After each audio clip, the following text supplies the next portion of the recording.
For radio. What, I break it already? Nope. All right. I think we are good. All right. All right. Ladies and gentlemen, thank you for joining us. This is The Cut. I am Anthony Oquindo. Today, my co-host is not here today, so it's going to be myself. But we are still on the search for our Ashtabula Area City Schools Board of Elections. Board of Education. Or Board of Education. But there's an election coming up on November 7th, and it's right around the corner. So we're trying to get to know all the candidates, or as many as we can within the time frame. So today we have Mr. Donald Rapose, and he is joining us, and he's going to tell us a little bit about why he's running. Oh, well, first, Mr. Rapose, tell us about your background. How long have you been in the school systems, and Well, it goes all the way back to high school. I'm a graduate of this district. I graduated from Harbor High School, class of '83. Went to Mount Union College right out of high school, got my teaching degree.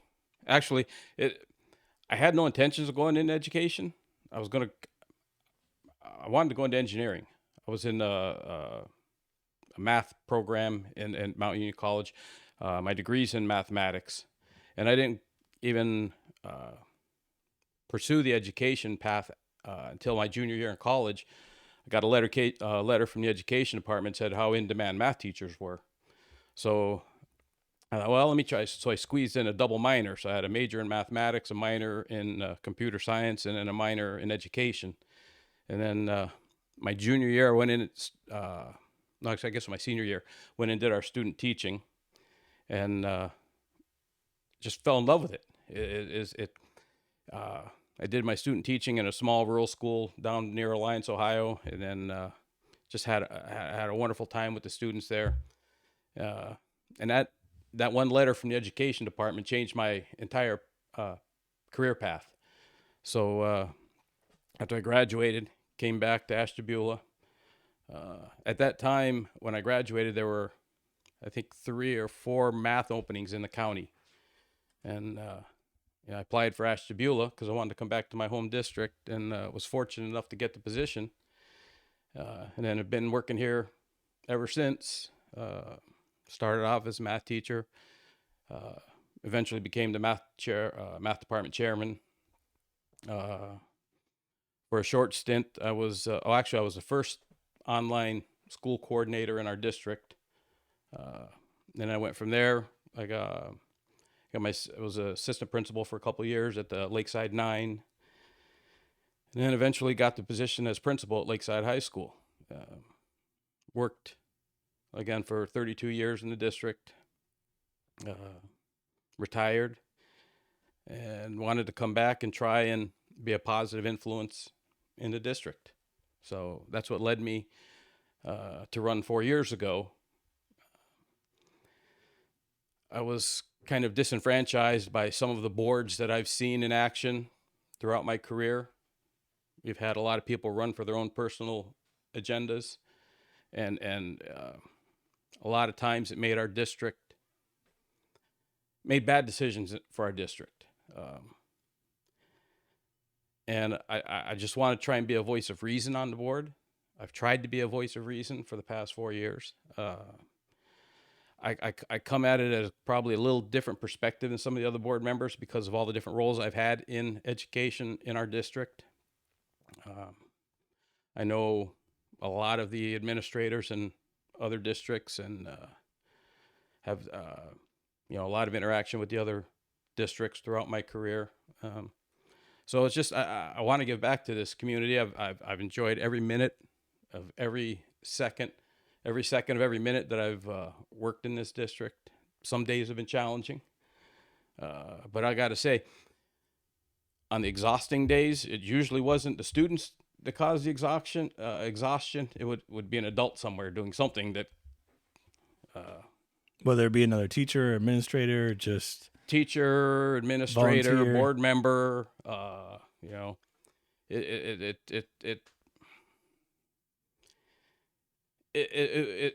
it's an eye opener when you work in different positions in education.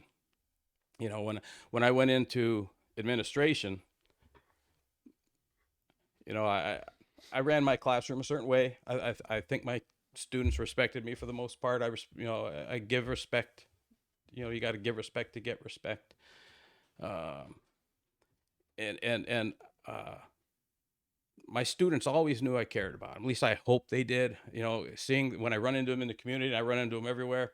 I always have a good conversation with them. It may take me a while to jog my memory, because, like I say, after 32 years, I had literally been involved, literally in the education of thousands of kids in this community, and I've made some mistakes throughout my career. Anybody says they haven't is a liar. Mm. But I've always tried to learn from mistakes, and but it's always been a passion of mine. The biggest joy I got when you could literally see a light bulb come on over someone's head, and that just made my day. It to know that you can make that connection and hopefully give them something to work forward in their life and help them achieve a better life.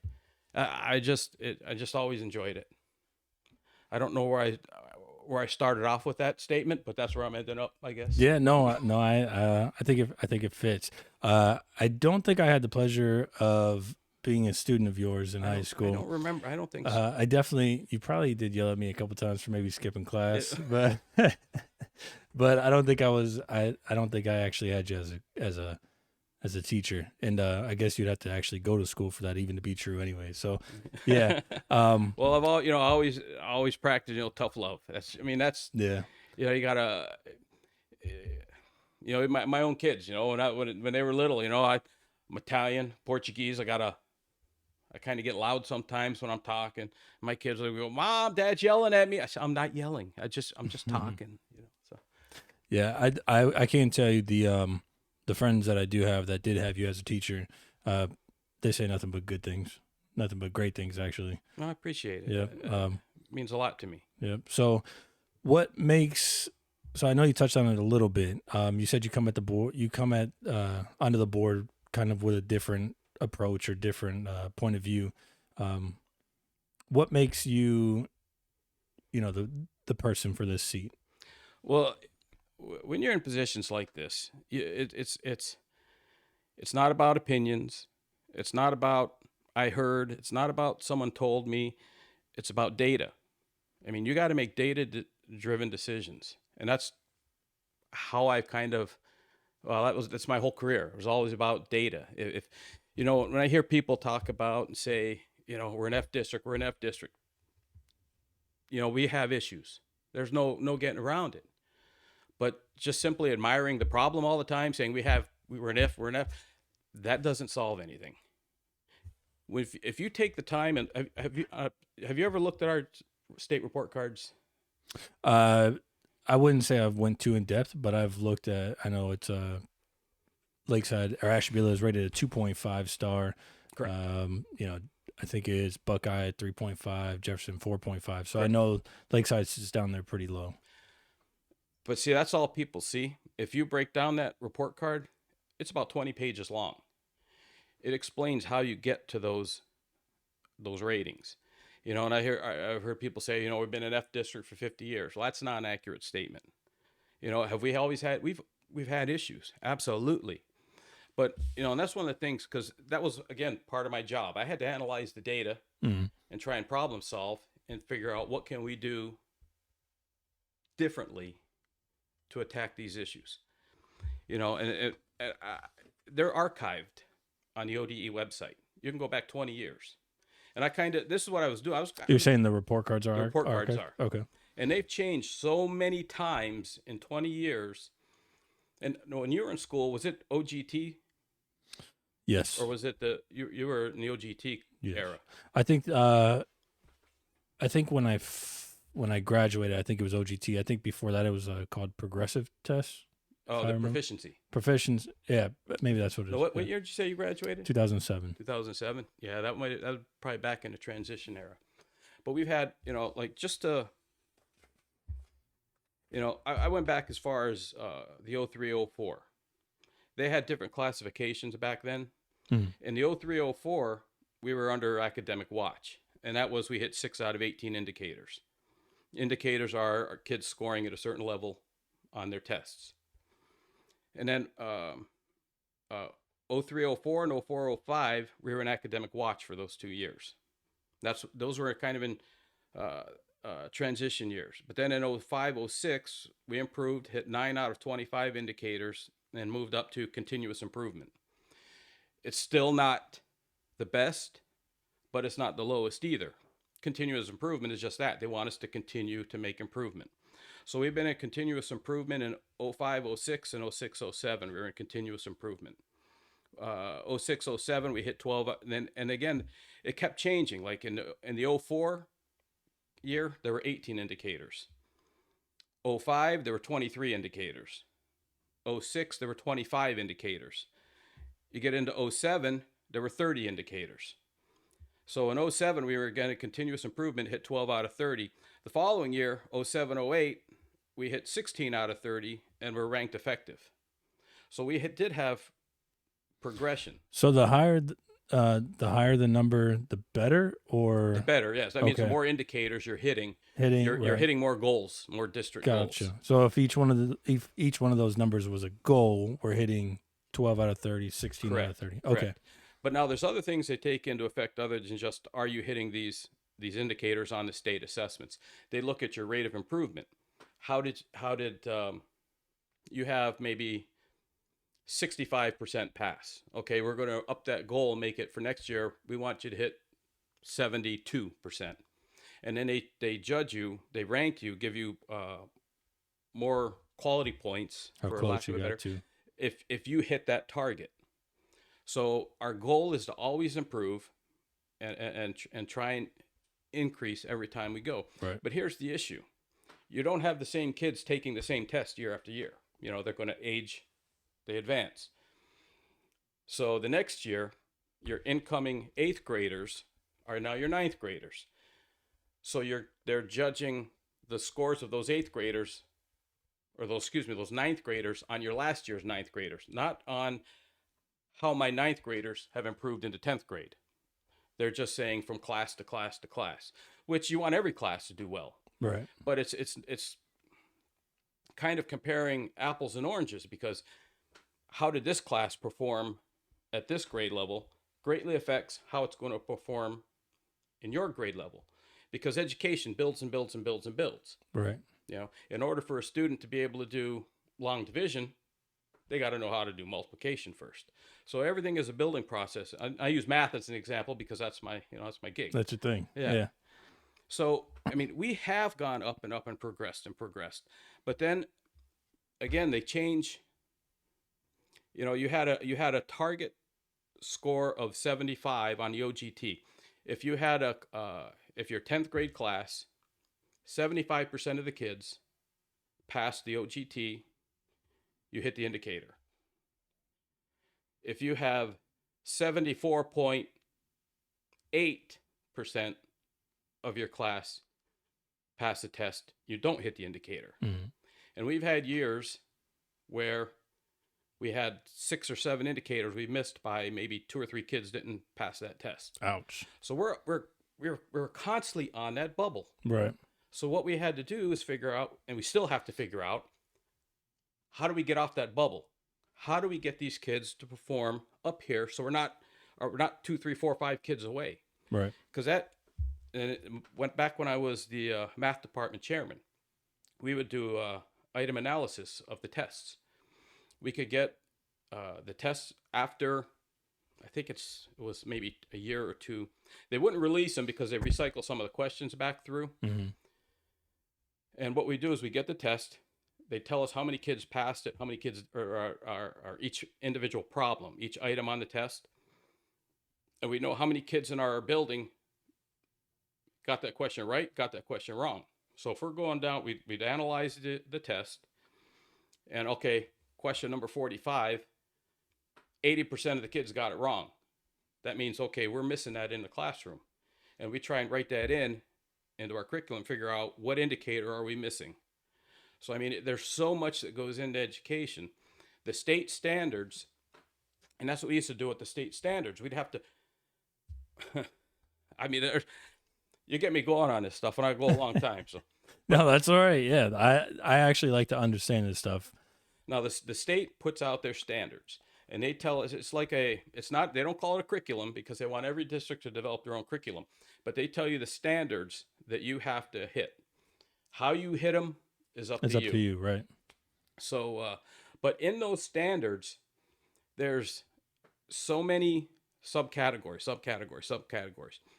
So what we tried to do, and we've been doing it ongoing, is try and find power indicators that we call it. They're called. Um, this indicator, if we make sure the kids understand this concept, will by default hit all these other little ones here, because there's so much in there. If you took the time, it's like trying to get this much material in this much time. And it comes down to the background the child has coming into the subject area. Right. Because I can't tell you how many times I got kids that, when I first started, I'm going to digress again a little bit. When I first started teaching, I was teaching a class. I'll be honest with you, I didn't even know what they taught in high school, because it was remedial math. I didn't even know, when I went to Harvard, I didn't even know we had that class, remedial math. But this was all back in the day before calculators. So, all right, I'm aging myself right here. Yeah. So that's back when kids had to know how to abstract, multiply, divide, do fractions, do percentage, do decimals without a calculator. Right. So that was my job for these kids, because that was the proficiency test where they weren't allowed to use calculators. Everything had to be pencil Handwritten, paper. right. I remember that. So, that was my job, to make sure these kids could do this stuff. And these kids that were struggling math students, I was teaching them. And I taught them by choice, because I enjoyed working with because you have so much potential for growth. And when they get that, the very first assignment I ever gave, day one, I did, all right, we're going to take a test. The kids would freak out. I said, don't freak out. You're going to be fine. We're going to take a test. I'm no good at math. I can't do. You'll be fine. There's method to my madness. I always gave them something I knew they'd be successful at. Mm-hmm. If they couldn't do this, then I'm going to go hang up my. So I gave them something. Give your degree back. Yeah. So I gave them something I knew they'd be successful with. When I handed it, they looked at it, I said, "What? Don't tell me you can't do math. All we're going to do is we're going to just keep kicking it up a notch every time." I said, "If you can do this, you work with me, we'll get you to here." And that's what I've tried to do throughout my career.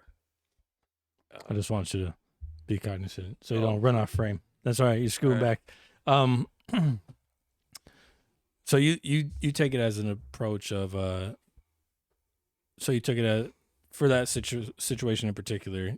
You give them something to look forward to, basically, by giving them something that they can do. It's kind of like a rewarding experience. Like, oh, that wasn't too bad. We got it's like a stepping stone. Exactly. Correct? Like when if you're a pitching coach, you don't want to, or if you're a baseball coach, you don't want to teach your players how to strike out. If I'm pitching to them, I don't want to strike. I want to teach them how to hit. And that's been my philosophy. I want to teach them how to hit. I'm not here to try and trick you, and I do things with them. We'd take a test or do an assignment, and I'd give it back to them. I'll say, okay, you missed this. Then I give them the right answer. All right, you want to get credit for it. You go back through and find your mistake and tell me what you did wrong. I used to do it. Show the work for it. Yeah. Exactly. Yeah. It's again like a not an item analysis, but there's a term for it they use, and I can't. They even put it on they have it now on the end of course exams. They do that. But you have to find your error analysis is what it is. Okay. It's error analysis. All right. Here's your work. Here's your answer. But here's the right answer. You look back through your work and figure say, out what did you do where wrong did you mess up, right, to get to this? So, that's even part of the end of course exams now, where they have error analysis on it. So, it's a good idea. How do you incorporate that into the board? Okay, good question. That's where, we have to look at the programs that are being implemented. If, like, let's take reading for example, because this is now a statewide initiative now. We've gone through a bunch of different reading programs through the district. Now the state is a big push back to the science of reading, which we should never gotten away from to begin with. The same thing with math. We've had a slew of different math curriculums that ultimately are board approved. You mean, are you referring to like Common Core math or whatever? Is that one? Well, Would that be one of them? yes, Okay. but also not only that is the tool that's used in the classroom for the teachers to present the material has to be board approved. You can't make a major text purchase or curriculum purchase without the board's approval. So again, back when I was teaching and there's a big process that goes through that. You put together a committee from teachers from elementary up through high school. Mm-hmm. We do text reviews, bring in the reps. They bring in their materials. They show us the advantages of it. We look to see how it's aligned to the curriculum or to the state curriculum. And some of it's not aligned very well. So as board members, when we approve those kind of things, we got to make sure we're approving the right thing. Right. Because I could tell you from past experience, I don't want to get into this too much, but there was a time when the biggest power, if you want to use the word power, that a board has, or the biggest decision they can make, is in picking a superintendent and a treasurer. And we have a history of not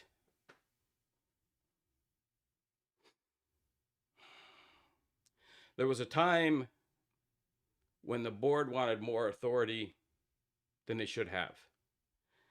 They tried to dictate what superintendents did, and it pushed superintendents out of our district.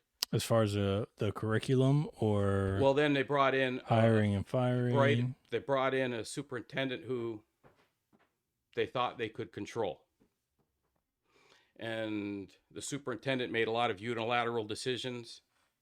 Didn't involve staff. Didn't involve, and it got very messy. So if you have a board in place that's not there for the right reasons, it can cause more damage than good. I mean, it's easy to take a sledgehammer and start smashing things. Right. But to build things up, it takes a lot of thought and effort. Anybody can come in swinging a sledge and bust things up. Mm-hmm. And that's what we've had too many boards do in the past. Do you know how many, do you know currently how many superintendents in the county started their administrative career in Ashtabula? I do not. We have 4. 4 county superintendents began their education administrative career in our district. And that should be the area city schools. Correct. But for various reasons, left our district. Yes, I know Buckeye, Pat Colucci. He was in Ashtabula. Oh yeah. Yep. Mm-hmm. I'm not familiar with the other superintendents, so I don't want to drag. Right. And there were 2 additional that have retired. It was a long-standing joke in the county that Ashtabula is a training ground for superintendents. The administrative training ground, right? Yeah. Because we don't.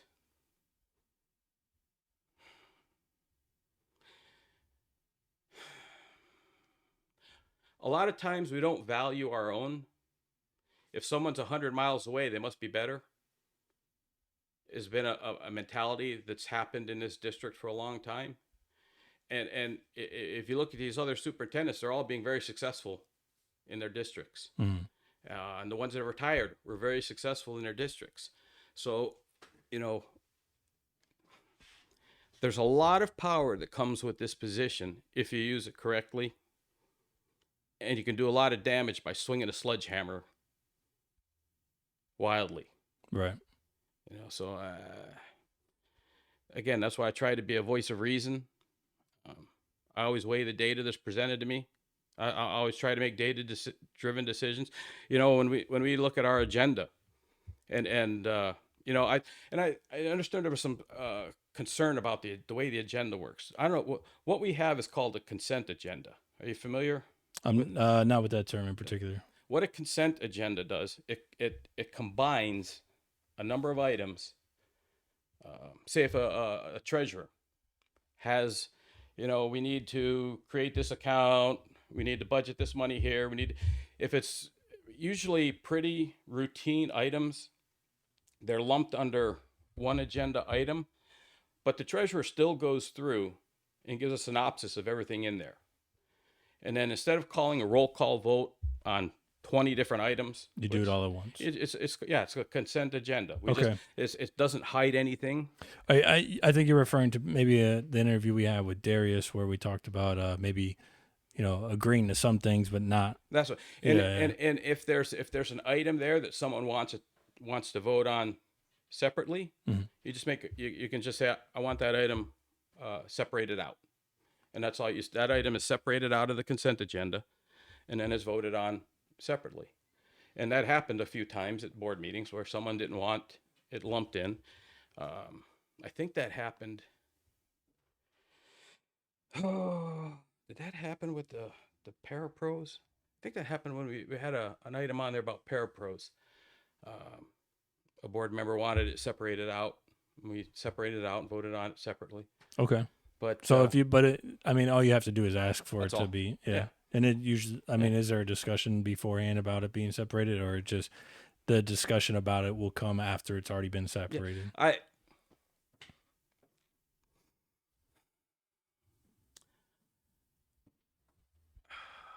I got to be honest with you. I'm not sure if it takes a motion to separate it out, but I've never seen an instance where it's not been. No one has ever said no to it. Okay. In the 4 years that I've been on the board. That's good. Good. And then again, we all get the agendas about a week in advance. So we're supposed to do our due diligence on it, review the agenda, and if you have any questions, email the superintendent or the treasurer.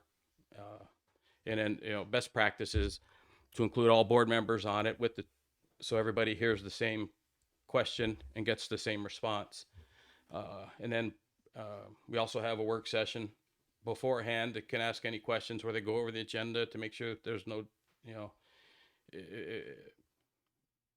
if you're not clear about an issue or something and you need more explanation on it. So just to try and make things run a little smoother. Once you get to the actual meeting. Right. Yeah. So, okay. But there's method to the madness. It's right. It's not a conspiracy to hide anything. It's just, I would say probably 90% of boards of education use consent agendas because you're sitting the majority of the time where the treasurer's reading, Mr. Fleming, how do you vote? Mr. Rapose, how do you vote? Ms. Jones, how do you vote?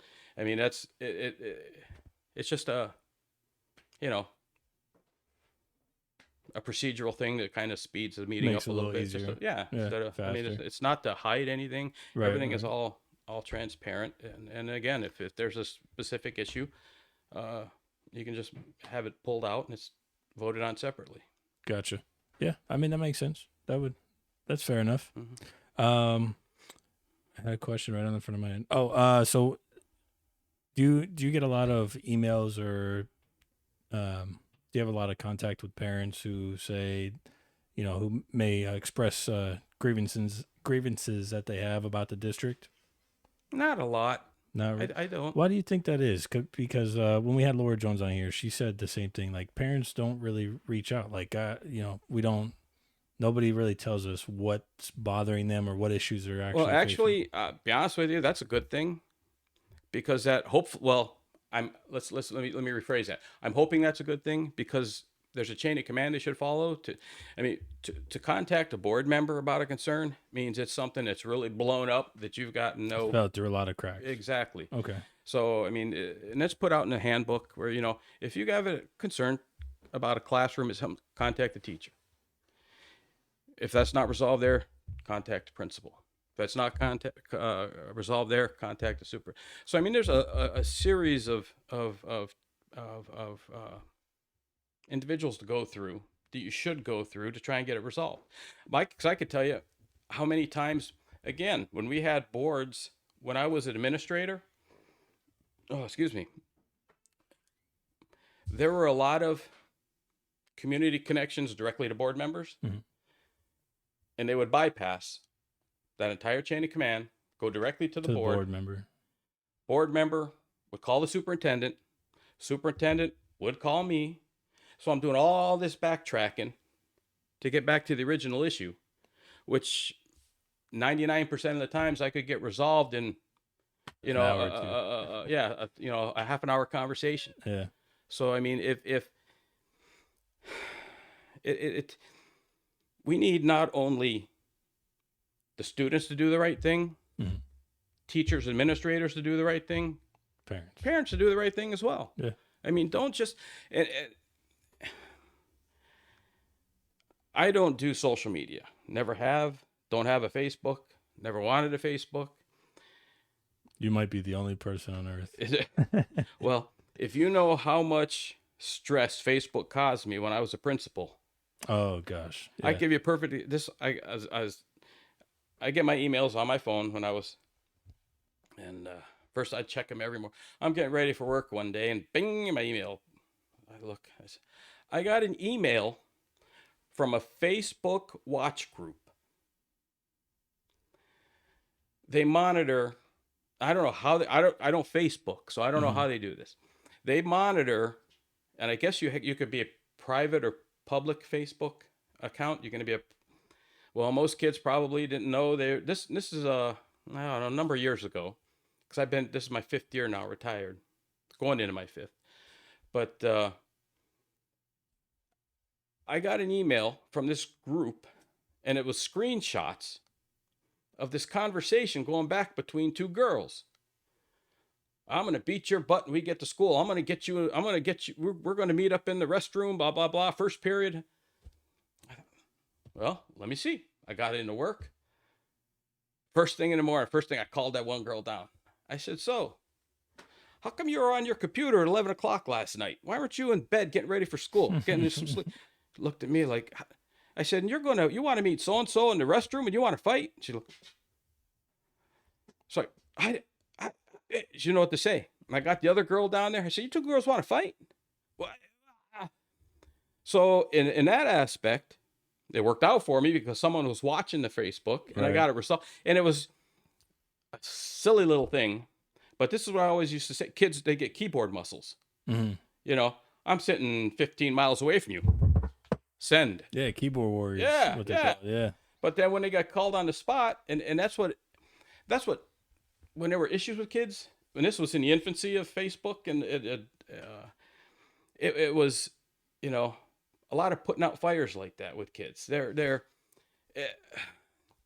So I never had it. My wife does it just to keep in contact with some family members and things, but I don't. And that's what same thing with parents. And this was another thing that I used to chase down a lot. Parents will put things on Facebook. Mm-hmm. Board members get it.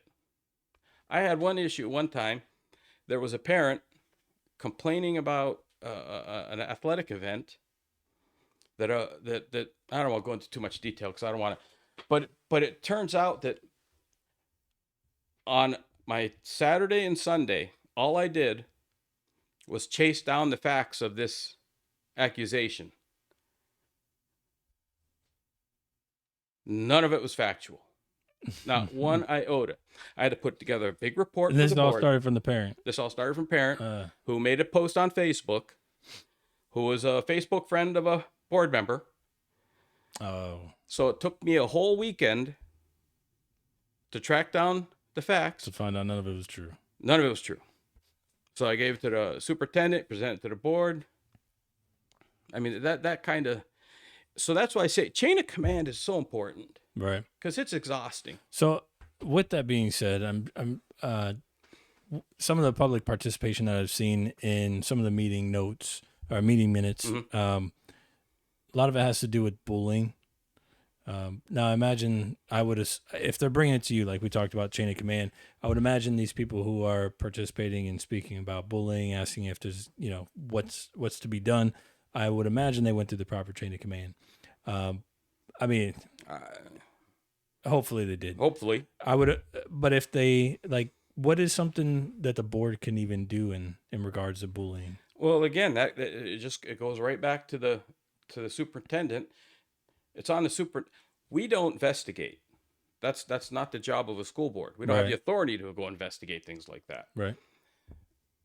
If something was missed somewhere along the lines, then that superintendent better get back there and figure out where it was missed. So, I mean, that's what it comes. That's the authority that the board has. Go to the superintendent, and that's what happened to me. Many instances where a parent went directly to a board member, who then went back to the superintendent, and then the superintendent went back to me. So if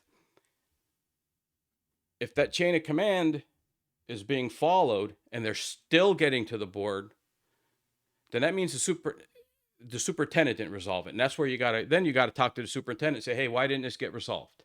Or what's the issue here, and try and get the facts of it. What are some of the I mean, for something like that, if it slips through the cracks and makes it all the way up there, and maybe the superintendent hasn't resolved the issue, but they've been aware of it. What are the, I guess, consequences or repercussions or corrective actions? Like what could be done in a sense like that? Well, I'll tell you what, that would be pretty severe if that happened. I have not been involved in a case yet where something like that's happened. Mm-hmm.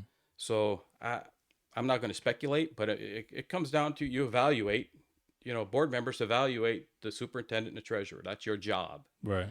So there would basically be a discussion of maybe the next steps. Absolutely. That's fair. So with that being said, as far as holding the superintendent accountable, this whole thing with the superintendent allowing her husband to enter the gym after hours, I mean, is a in the policy for the key fobs?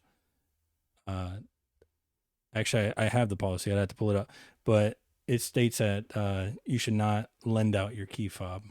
I mean, what do you do in a situation like that for the board? Well, I'm not going to speak about specifics in personnel issues, but what I will say, when you determine, it's like any other job. If you have an employee who does something that, is an error, if that's the determination, it strikes to the level of error as to what the response of it is. Given the facts behind certain situations, you determine, is it a terminable offense? Is it not a terminable offense? Is it a correctable action offense? Is it, and I have not seen anything that I warrant as a terminable offense. I see conversations, correctable actions that you take, you do with any employee. So, sometimes we have best interests of kids in mind that maybe we should err on the side of caution before we make a decision. I think, well, in my case, when I was, gym usage was deferred to the athletic director. But when you're new in a position, like a lot of times when I was new in the position, I got a little overzealous sometimes. But I admit I made mistakes, got a little overzealous, think I should do this, and I overreact to things, underreact to things. So it's all a learning curve, and it comes down to the level of severity on what you're looking at. Fair. I agree that discretion should be used. So I have a fun question, I guess. Oh, that'd be nice. So back last year when the seat was filled for the vacant board seat, there was a motion to appoint Sammy Torres. Now you're kind of running against Sammy Torres. Mm-hmm. Yeah. How's that? Well, because I know you seconded the motion for Sammy Torres, which Sam was a student of mine, right? And I there's certain students you have in class that stick out in your mind. Sammy was one. Yeah, he was a fun kid. And I said at the candidates night, I said 3 of the candidates up there were students while I was employed with the district. So I said, it makes me kind of proud to know we have kids. Right. I said, you want young kids, well, they're not young kids anymore, but anybody under 50 is a young kid to me. So, it's good to see them get involved. But I got to add a caveat though. You need to research your information. You need to look at primary sources. I get troubled when I hear people, well, someone told me, or I heard, You cannot operate. You can't operate a business like that, can you? No. You can't do it. You can't say I heard or someone told me or I've been told. Those are not strategies. They're not. I mean, you have to. The data's out there. And it's not a strong foundation. Right. Yeah. I mean, the data's out there. If you have questions, you can look. Anything I've said here is factual. It's on the ODE website. I mean, it's I got when people say about well, pay is a major draw for anybody. Mm-hmm. When you compare our salary in our district, we're increasing. Absolutely, we're increasing. But are we? I I got to compare it to our count, just in our county. These are just, and this is all on the ODE website. You have these are the average salaries. Geneva average salary is 69.6. The average Conneaut- salary for Geneva is 69.6. Yeah. Conneaut is 64.6. Buckeye 63.9. Grand Valley 60,000. Ashtabula 58.5. So it's at fourth in the county. Fifth in the county. Fifth out of six. Out of six. No one lower is Jefferson's at 54.8, which I'm really shocked at. I'm curious. They have the lowest, but they have like one of the highest ratings for the state. What? Yeah. So what about Lakeside is causing our demise, or what about Ashtabula's Perception. And I've been saying that. I've said that we're our own worst enemy. I've said that for 30 plus years. What do you mean perception? Perception of the community, perception of the students. Yes. Yeah. I'll give you a perfect example. We ran, and again, to promote our district, when I was principal there, we started hosting the basketball tournament. I don't remember if it was the districts or the I can't remember what the sectionals or the districts. But we were hosting all over Ohio, all over Northeast Ohio and even Central Ohio. We had some districts, and we had one team came from Lake County. They're playing, and one of the fans from Lake County was so obnoxious, the officials threw him out. The comment as they were leaving, I shouldn't expect anything less than when I come to Ashtabula than this treatment. You were removed because of your behavior. Right. But they twist it because of perception. Oh, I'm in Ashtabula, so I expect to be treated this way. And boy, that really got under my skin. And those were battles I fought all the time because we competed with a lot of Lake County teams when I was principal. And you cross that, we were looked down upon because we're Ashtabula, and man, that used to really frost me. As a matter of fact, we were in our athletic league. We were in the Premier Athletic Conference, and they wanted to restructure. In essence, what they wanted to do was cut off anybody that was in Ashtabula County and just go into Lake County. They said we didn't have enough offerings here to be part of their league. They wanted to get things like debate clubs going, and so I mean, when you're looked, and that's all perception. We were competitive. Did we have the best teams all the time? No, but we were competitive. But again, it's that perception, and I used to fight that perception all the time, and I was one of the biggest advocates for our district, and I used to get into discussions with them. It's just frustrating. Mm-hmm. And then when we have people in our own community that want to keep glorifying an F, saying, "Oh, all we want to do," no, nobody's proud of an F, and this last report card, we got 2.5 stars. Do you know what the rating for 2.5 stars means? No. See, I want to read it correctly. Oh, wait. I think I did see that on. I think when you click on it, it tells you. Yeah. It says needs support to meet state standards. That's what 2.5 stars means. And that is a fact. That's not a lie. That's not, we need support. We need support of everybody. If you dig deeper into the state report card, this information's on there as well. Let me see. If you go up to district homepage, district at a glance, see the arrow up there says district, hit there, you got a drop down. All right, go down to district details, third from the bottom. Okay, this gives you a breakdown of our district right here. 2,974 students enrolled.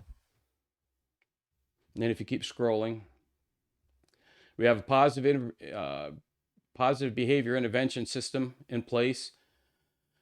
That's about PE. The elected to not do the BMI screening. Most schools don't do that.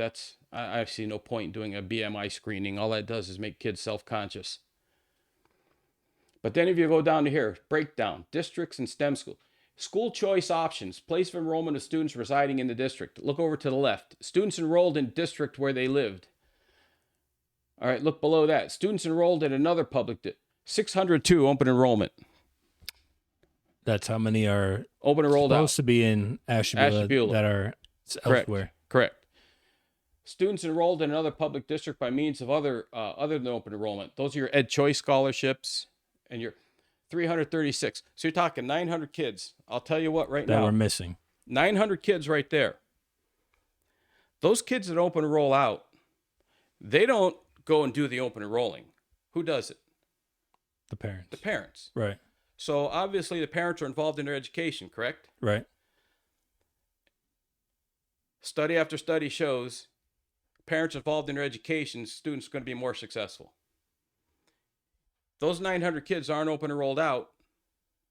What do you think our scores would be? Higher. Okay. Now click over, scroll back up a little bit. Keep going. I want to find where. Keep going. All right, right there. Attendance. Click the attendance tab. I'm going to move the mic just this way a little bit so that I can get you. Okay, scroll down. Keep going. All right, let's see, enrollment. Trying to think where it's at on here. Maybe go back up a little bit. Is it attendance? Attendance rates? Yeah, try that. Scroll down. No, that's not the screen.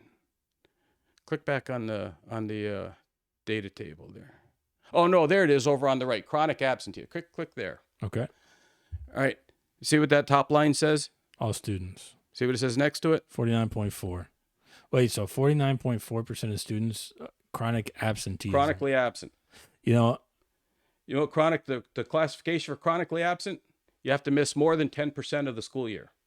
If you have 180 days, that means you're missing more than 18 days of school. I haven't missed 18 days of work in 20 years. I would have been in that category when I was in high school because I there was one year I missed 57 days and was tardy 47. So I would have been on that list. But I graduated on time, passed that year too. Well, God bless you. But if a kid's not there, so it's hard to teach him. So what does the data say? I guess why are that many kids absent so often? That comes down to, again, when I'm not involved in day-to-day operations, right? But I've been involved in it for many years, and I could tell you when we started monitoring attendance, we used to have attendance intervention teams. And a kid hit a certain target, we call the parent in, have a meeting, discuss it, and try. Your hands are kind of tied on what you can do. I mean, it comes down to you need the support of the parent to make sure that kid's getting there. Right. I can't. I drove the kids' homes to pick them up. I would get if it was too far. Our school district actually runs pretty far. Yeah, I know. Like you're all the way down in Plymouth. Yeah. So I get And the SRO. I said, come on, let's take a ride. We're going to go pick a kid up and bring him to school. The mom said he missed the bus and wouldn't, she can't get him. So we go pick the kid up, bring him into school. I can't tell you how many times we did that. I mean, but when you get to a number like that, and I think this is still an outgrowth, we're still trying to recover from the pandemic right now. I mean, kids got to get used to being back in school. They have 2 years of missed education, right. you know, and it's a battle to begin with. You know, I tried to make school fun for kids. You know, I mean, here we had 1 year. There was 1 year where bomb threats were the big thing. I mean, there's In the district? no, I'm talking Nationwide. nationwide. Okay. There was a year where it was, they were computer generated. I mean, it was a big, so we had 1 year. It happened to happen on, I'll bring you back this one. and you know, I probably shouldn't be talking about these kind of things nowadays, but I mean, this is how we worked around it. You know, you evacuate the school. It was a computerized thing. I knew it wasn't, but you have to You have to take operate. it seriously. You have yeah. to take it seriously. Yeah. So we evacuated everybody out to the stadium. And it was on the day the homecoming court was going to be announced. We were going to have a big assembly, you know, the one day everybody looks forward to. So, you know, kids are on their phone, come pick me up, come pick me up, come pick me up. We're all out at the stadium.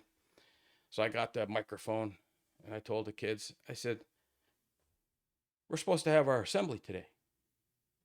And they you know, they're all bummed out because I said, well, I'll tell you what. I said, I'm not going to let some dirtbag ruin our day. And you know, probably not the right way to say things, but I talk the way I talk sometimes. I said, if you're up to it, I said, I'm going to go back into school. I'm going to get all the stuff we need for our assembly. And we're going to have our assembly out here right now. And they all cheered. They went crazy. I don't think maybe 3 kids left. Their parents rolled up, wanted to pick them up. I said, we're out here. We're going to have our assembly. They're in there checking the building. We're going to get everything. And they were like, oh, yeah. You know, so we had our assembly. By the time we finished the assembly, the county sheriff's department swept the building, did everything. And then, you know, they even brought the buses in. The superintendent brought the buses in, thought we'd send kids home. I said, we're not going anywhere. We're staying here. We're having our assembly. We had our assembly out there. The kids had a great time. We got done with the assembly. They were done. We went all back into the building. Everybody went home, come back the next day, had a great day.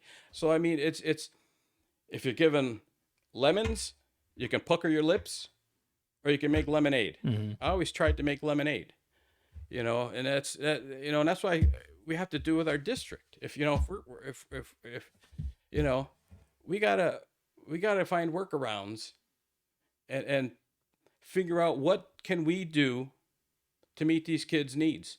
And right now, I think one of the big things we need to do is address a lot of there's a lot of, I don't want to say mental issues, but anxiety about everything nowadays. That's a good point, and I agree with you. I think there's a lot of anxiety. I think a lot of it has to do with like social anxiety. Exactly. And I was curious. I was thinking about this. I mentioned this to my wife, even though when I was in school, I probably would have hated myself for this idea. But I was considering, what if students, I would have to see the data on it, but I think that if schools went back to uniforms, I think that would actually have a significant impact. And the reason I say that is, for one, it starts off, you already have to come to school disciplined and in uniform. Especially nowadays, when I was in school, kids couldn't wear belly shirts or crop tops or spaghetti string straps or, you know, jeans with holes in them. Now it's so lax that you could basically wear anything. I see some of these kids at school and I'm like, you get away with that? And so I think whenever you have to come to school disciplined, you're already in a discipline mindset. And I think it just kind of breeds a different culture. So I don't know. What do you think about that? That's just an idea. Well, I've kind of lived it myself. Mm-hmm. When both my daughters were in elementary school, the elementary schools did have uniforms. But you run into problems with uniforms as well. My one daughter, my wife bought this is how, if we got to do it smart, if we ever do things like that. She bought this polo, bought it off the approved website. It's supposed to be a 2-button polo. hers had 3 buttons. Principal at the time gave her a hard time about it because it was not. Not within reg. Yeah. Yeah. So my wife, she goes, take a pair of scissors and cut the button off. Because I mean, it's you got to use some common sense, Right. You know, a bigger kid's going to make a bigger shirt. Bigger shirt's going to have another button. Right. You know, you got to right, have some right. common sense. Yeah. And but I don't know. I see pros and cons to it because a lot of we have a high population of economically disadvantaged in this community. And I think that would actually, especially if there are either reimbursements or just like some kind of stipend that's Yeah, where's that money going to come from? right. Well, I mean, we don't exactly. have it. I mean, Exactly. That's what I mean, obviously there would need to be some kind of funding for that. you But know, we do as it is now. We have resources for kids who need clothes. We have, you know, we started at Lakeside years ago. We had a room that was designated. People donated clothes. Kids needed clothes. We dressed them. We outfitted them. right. You know, so I mean, it's sometimes it puts a lot more stigma on kids in a situation like that. Or I can't tell you how many times I've had kids. You see, they have the same clothes on for a solid week. You know, and I know we've taken them. You know, some of the teachers would take them and give them some other clothes to wear, and we have washers and dryers in school. We will wash their clothes for them. I mean, we've had kids come and take showers at this school. I mean, you know, what they call I forget the Latin term for it. It's locus parenti, or no, in place of the parent. Mhm. It's, you know, the terminology they use for education now, or they have used for education. I mean, we fill that aspect in multiple roles. We feed them, we clothe them, we try to educate them. We have medical resources for them now in the district. I mean, we're providing so many resources, but we need parents to take advantage of all the resources we have, and we need them to partner with us and try and bring up that 49.4%. I mean, that's that, you know, when I was teaching, that was my biggest struggle for the chronic absenteeism, trying to keep pace without losing somebody. Right. You know, it's a constant battle. You know, and if you back that other screen to show all those open enrolled kids out, we're hitting indicators, man. We just are. You know, it's like the city of Ashtabula in itself. The things they've said for years, we've had brain drain in the city. Kids graduate, they move away. You know, both my daughters moved out of this. That was me when I graduated. Did you move away? I did. So, you know, well, thank goodness you're back. Yeah. You know, to be honest, I wasn't excited about coming back, but I've been here 9 years now, and can't complain. See, I love it here. I've never wanted to live anywhere else. But then, you know, my fishing is my passion. You know, as a matter of fact, I used to be a charter boat captain. Oh, okay. When I graduated from college, I also went and got my captain's license at the same time, and ran a fishing charter out here for 10 years. I was the youngest licensed captain in Ohio at the time. Oh, no joke. So charter boat captains. Right. I mean, I love this community, and I get tired of people just bashing it. You know, I've been an advocate for it for my entire life. I don't. The only way I ever see myself moving is if I ever hit the lotto and I could afford to buy a cabin up in Maine somewhere on a lake. But you know, I'm here. And get all the fishing in there. That's it. Yeah. So, you know, this is it. This is my life. This is my community. You know, I went through this district. My wife went through this district. My daughters went through this district. You know, and I tell people, education, and I tell this to parents, I tell it to kids, you get out of it what you put into it. You know, you can't come on a part-time basis and expect to be valedictorian. You just can't. Right. You know, you can't. If you want to get a scholarship, you can't come on a part-time basis. We have many students get scholarships to college. We've had students that have gotten into military academies. You know, I mean, again, it comes down to, I had phenomenal teachers. That's you know, that's part of what, again, helped me make the decision to come into education. I look back to some of the teachers I had. John Higgins, NC Morosky. Uh, Gosh, I can't. My memory is just so bad. And those are just some of the ones that just come Stick to my out. mind. Yeah. Dean McQuaid. Those were my only two math teachers. I had Dean McQuaid and John Higgins were my only two math teachers I had in high school because they would teach algebra, geometry, calc, trig. So they were my. And then NC Morosky was just like probably one of the best teachers I ever had. And you remember I had Roscoe, man. Yeah, I can't forget Roscoe. They were just eh, have a big impact on and I remember that, try to remember that when I was teaching and when I'm involved with the students, that you have this opportunity to make a huge impact in the lives of these kids. Why would you not want to give it your all and do the best you can? Right. I can't tell you. I if I go out to Giant Eagle, I run into kids out there all the time, work in there or just shopping. I run all the time. I run in there, and I remember this one student was working there one day. I walked in, and he come up to Mr. Rapose. He goes, "I just want to apologize to you." I said, he says, "I know I gave you a hard time when I was in school, and I regret that now, and I know everything you was telling me was true, and what you were trying to." I said, "Well, you know what? It's about you take that journey to get to this destination.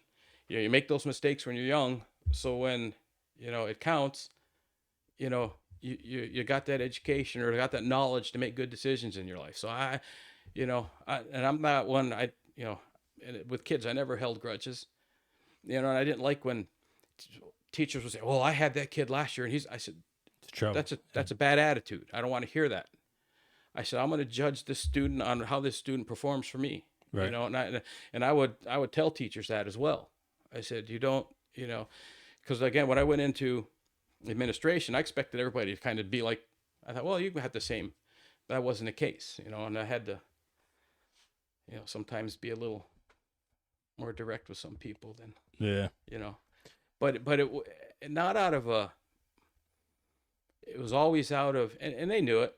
When I ever had a conversation with somebody, they knew it's not personal, it's all business, and our goal is all the same, as we want these kids to be successful. Right. And that's why, again, I ran for board to try and help be some stability on a board, to try and help, and when I hear the superintendent treasurer talking about certain things, the other board members have questions about something. I don't, because I know exactly what they're talking about because I lived it for 30 some years. Right. I know the terminology. I know the program. I know so it's like I said, I'm not saying I'm the answer to anything by any means. If I was, I'd be touring the country. I said, but what I do have is a passion for this community, a passion for these kids, wanting to be successful. Like we had school canceled early one day, massive snowstorm, bad, one of the worst ones we've had. And I called, they wanted us to send the kids home, send the drivers home first. Man, I was a nervous wreck because it was getting bad out. So I called all the drivers down to the cafeteria and got them in. I said, look, I'm going to be releasing you guys in a minute. I said, I'll tell you right now, it's horrible outside. I said, I'm not talking to you as a principal right now. I'm talking to you as a dad. Like, I'll be talking to my kids. I want you to drive carefully. I don't want to see anybody speeding out of here, tearing out in the snow. I said, you drive carefully. And I want you to make it home safe. And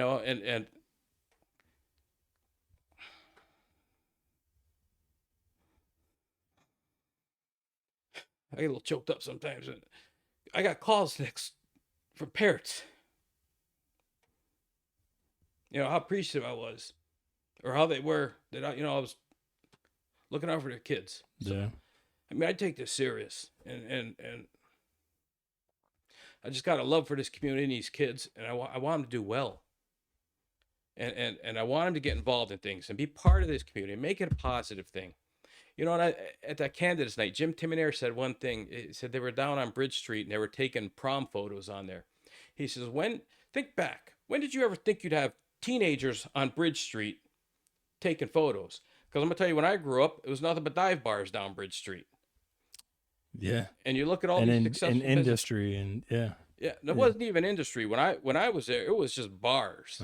It was there was when I was a kid, there was one, I remember one business down, it was Top Key Hardware, and that closed up. I used to love going in there because it was like walking back in time. But but you know, and that's what we need. We need this reinvestment in our community. But if you're going to be a young person and get involved, you got to be informed and educated on the facts. And that's what, I wasn't even going to run for board again this time because it was such a tumultuous 4 years. I thought, why do I need this aggravation? But I had so many people come up to me asking me, please run again. And for a simple fact that I hope they recognize that I'm a voice of reason and how much I care about this community and about these kids. And that's the sole purpose I'm running for this board again. Because as I hear people say they deserve better. You're doggone right. They deserve better. They deserve adults modeling the behavior that we expect of our students. That's important. Model what you expect. So, I mean, I don't know. I ramble a lot sometimes. No, I think you made some good points. Especially when, one thing I did notice about Ashtabula teachers, a lot of them have a lot of passion, a lot of love for a lot of Yeah, students. absolutely I mean, do. you have Miss G. Miss G is, I think, kind of one of a kind in her own sense. But I mean, there are so many other teachers who I see involved with so many things, like you said, giving kids rides.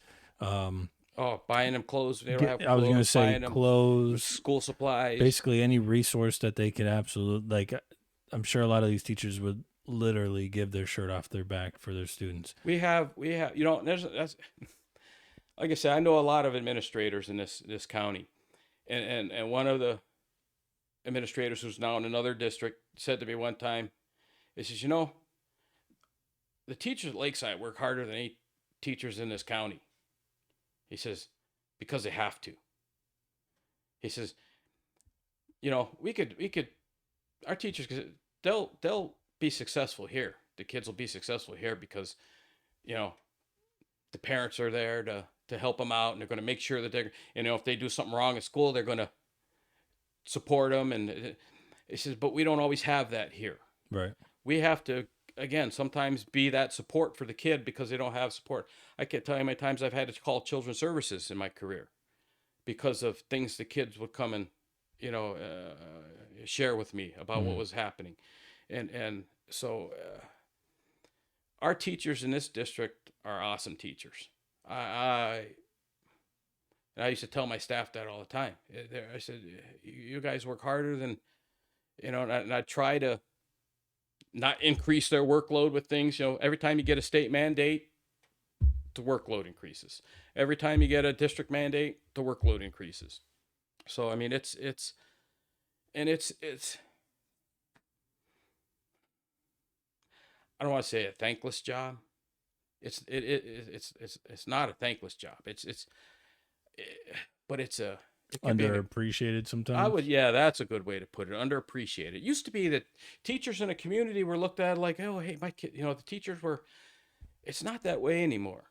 It's just, I don't know where that changed. But, and it's not, I don't know. I get frustrated. It's again, it goes back to when I hear us always talking down our community or talking down if we're not going to be our own champions, who will be? Right.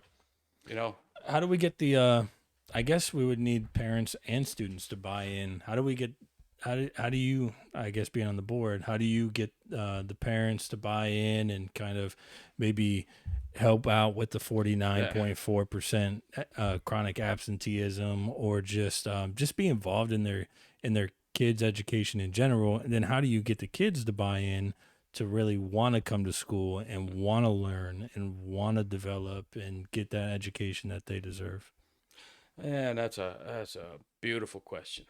And if I had that answer again, I'd be touring the country. But I'll tell you one thing. When I got hired as principal, I thought I'm gonna try a gimmick. Some people loved it.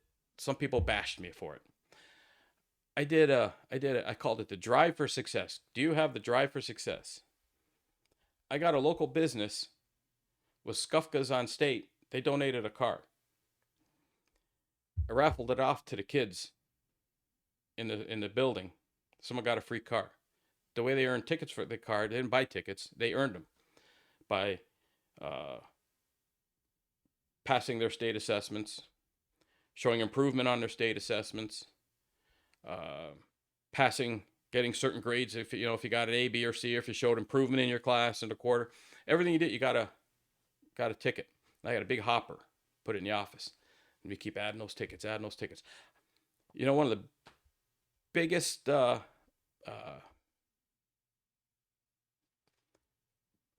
one of the events that got the kids most tickets, parent teacher conference. I gave kids tickets for a chance to win that car if your parents came to the parent teacher conference. And you saw an improvement of We were standing room only. We were like an hour over conference time. wow. It was unreal. The teacher said, "Don't you ever do this again." I mean, they were but it was we had. I can't tell you.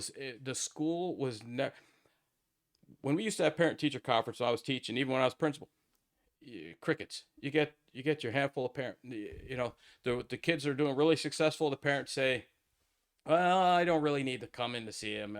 He's doing all right. He'll be all right." And then on the other end of the spectrum, the ones you really want to see, maybe these kids right here, they don't come in. Right. And I'd make phone calls. We could do all calls. I'd trying to get them in. But when I did that one year, every single conference night was packed to the gills. I mean, it's extrinsic motivation. So it sounds like you're good at coming up with ways to motivate the kids. I've tried. One of the Thinking outside the box. I've tried. I did this was again. I did this. Have you ever heard? I did a few years, and again, it got thrown off the rails because of board intervention and superintendent lack of support. I implemented. I call it the Freshman Academy. I did research for an entire year. Because one of the things, if you fail your freshman year, you're like 30 to 40% more likely not to graduate. Whew. So I didn't know those were my chances. It's you figure about it, you're a year behind. Yeah. How many you got to double up these classes somewhere. So I did a lot of research. It's called a school within a school. And at that time, our enrollment was higher. I had about 1,000 students in the building. I restructured the whole building. Teachers weren't real happy about it at first. I made one wing of the building the freshman wing. We called it the Freshman Academy. We had more kids than I could fit in there, so I had to go up onto the second floor. But I restructured it so all their classes were there. I had a guy come in. His name was David Miller. He's a motivational. He's a local guy. Graduated from here. Self-made man. He would tell his story. It was how he pulled himself up by his bootstraps, in essence, and could connect with these kids and could. And I had a period that was called. What did I call it? Now I can't. It's been so long now. It was the freshman. I don't know. It was like not a freshman workshop, but we had a name for the class. I forget.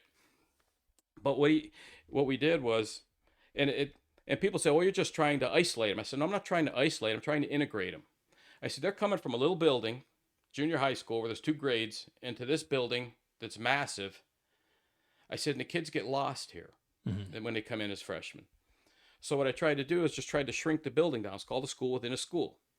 And I had the freshman,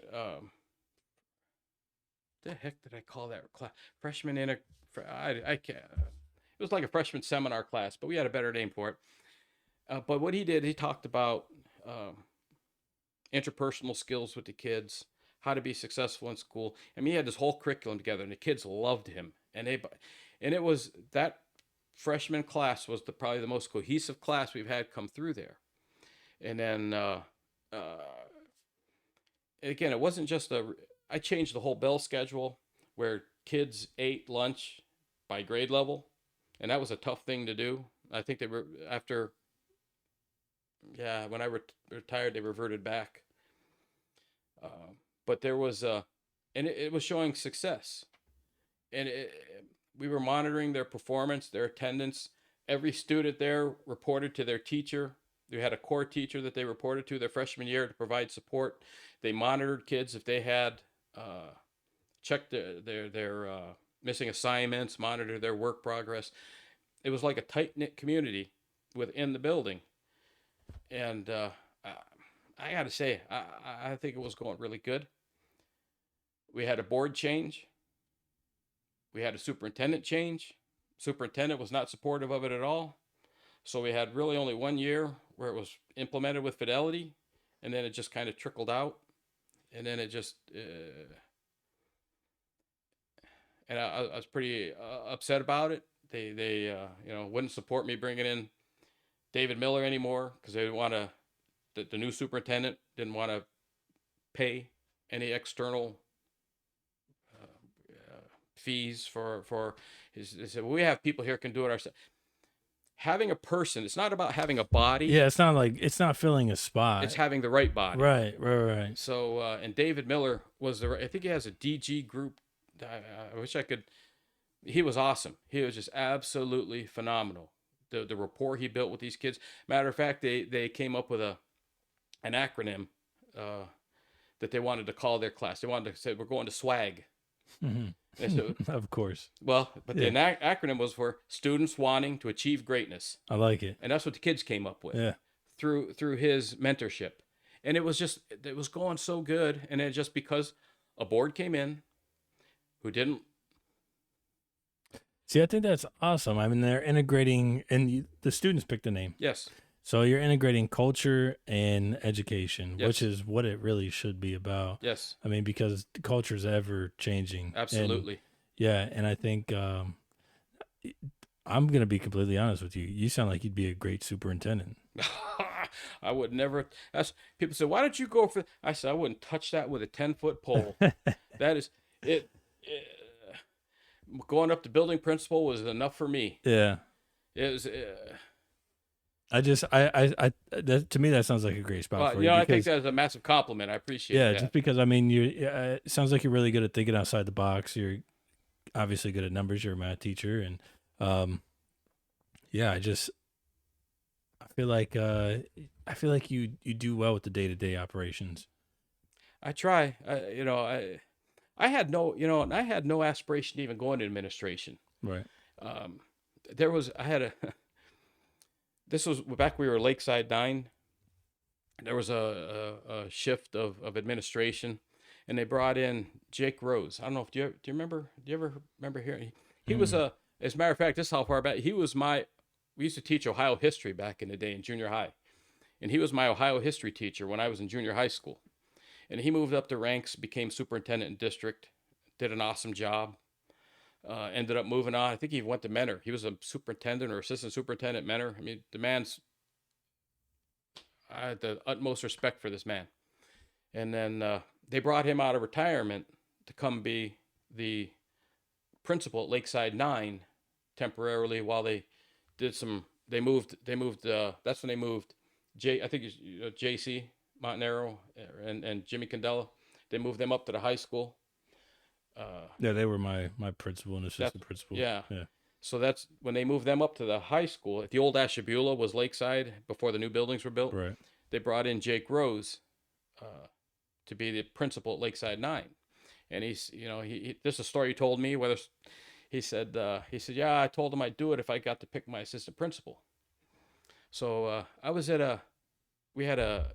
again, it was some new technology that was coming out. And this is back in the day of the old LED computer screens. I mean, it was, you had the pixels. It was the DOS operating system. Some real high-tech stuff. Yeah. So we were there working on a seminar, a few of us got called in to work on this program over the summer if we'd be willing to come in and do it. And I did. I went in and I was working on it. And Jake come walking up to me during the workshop, and he goes, "Hey," he says, "I need to talk to you before you leave." I'm thinking, what I do already?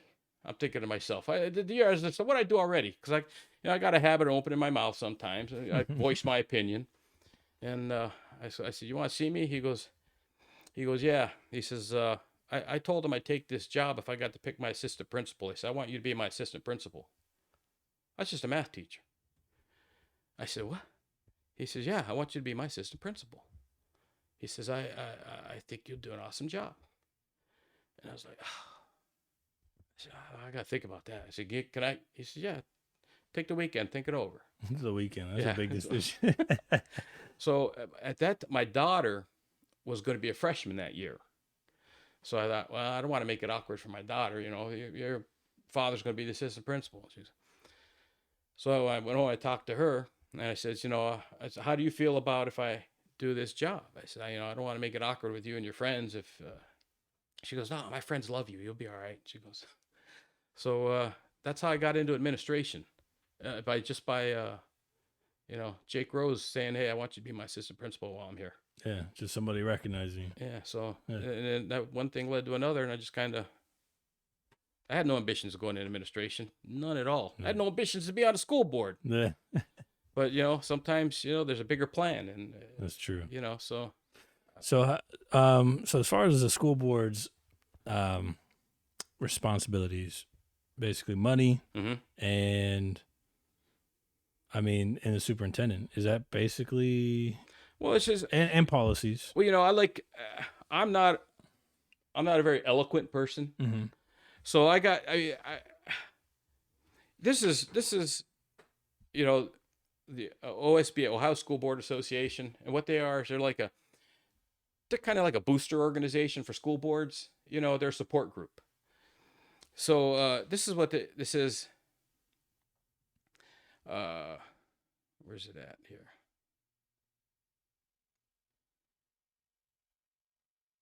Oh, it says, since it's the primary goal of our Ohio school districts to set policies and ensure that all public school students receive an effective and appropriate education, it's important to focus on your decisions on what's best for all kids. Remind yourself of why you're there and keep the students first. True governance leadership happens at the big picture level.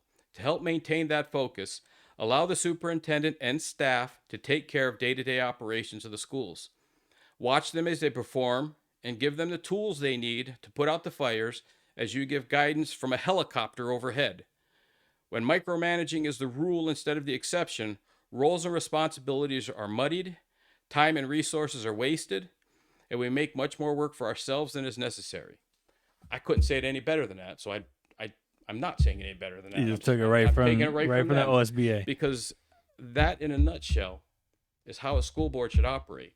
And if you don't operate that way, you're going to be that person swinging a sledgehammer, knocking things down, instead of using effort and thought to build things up.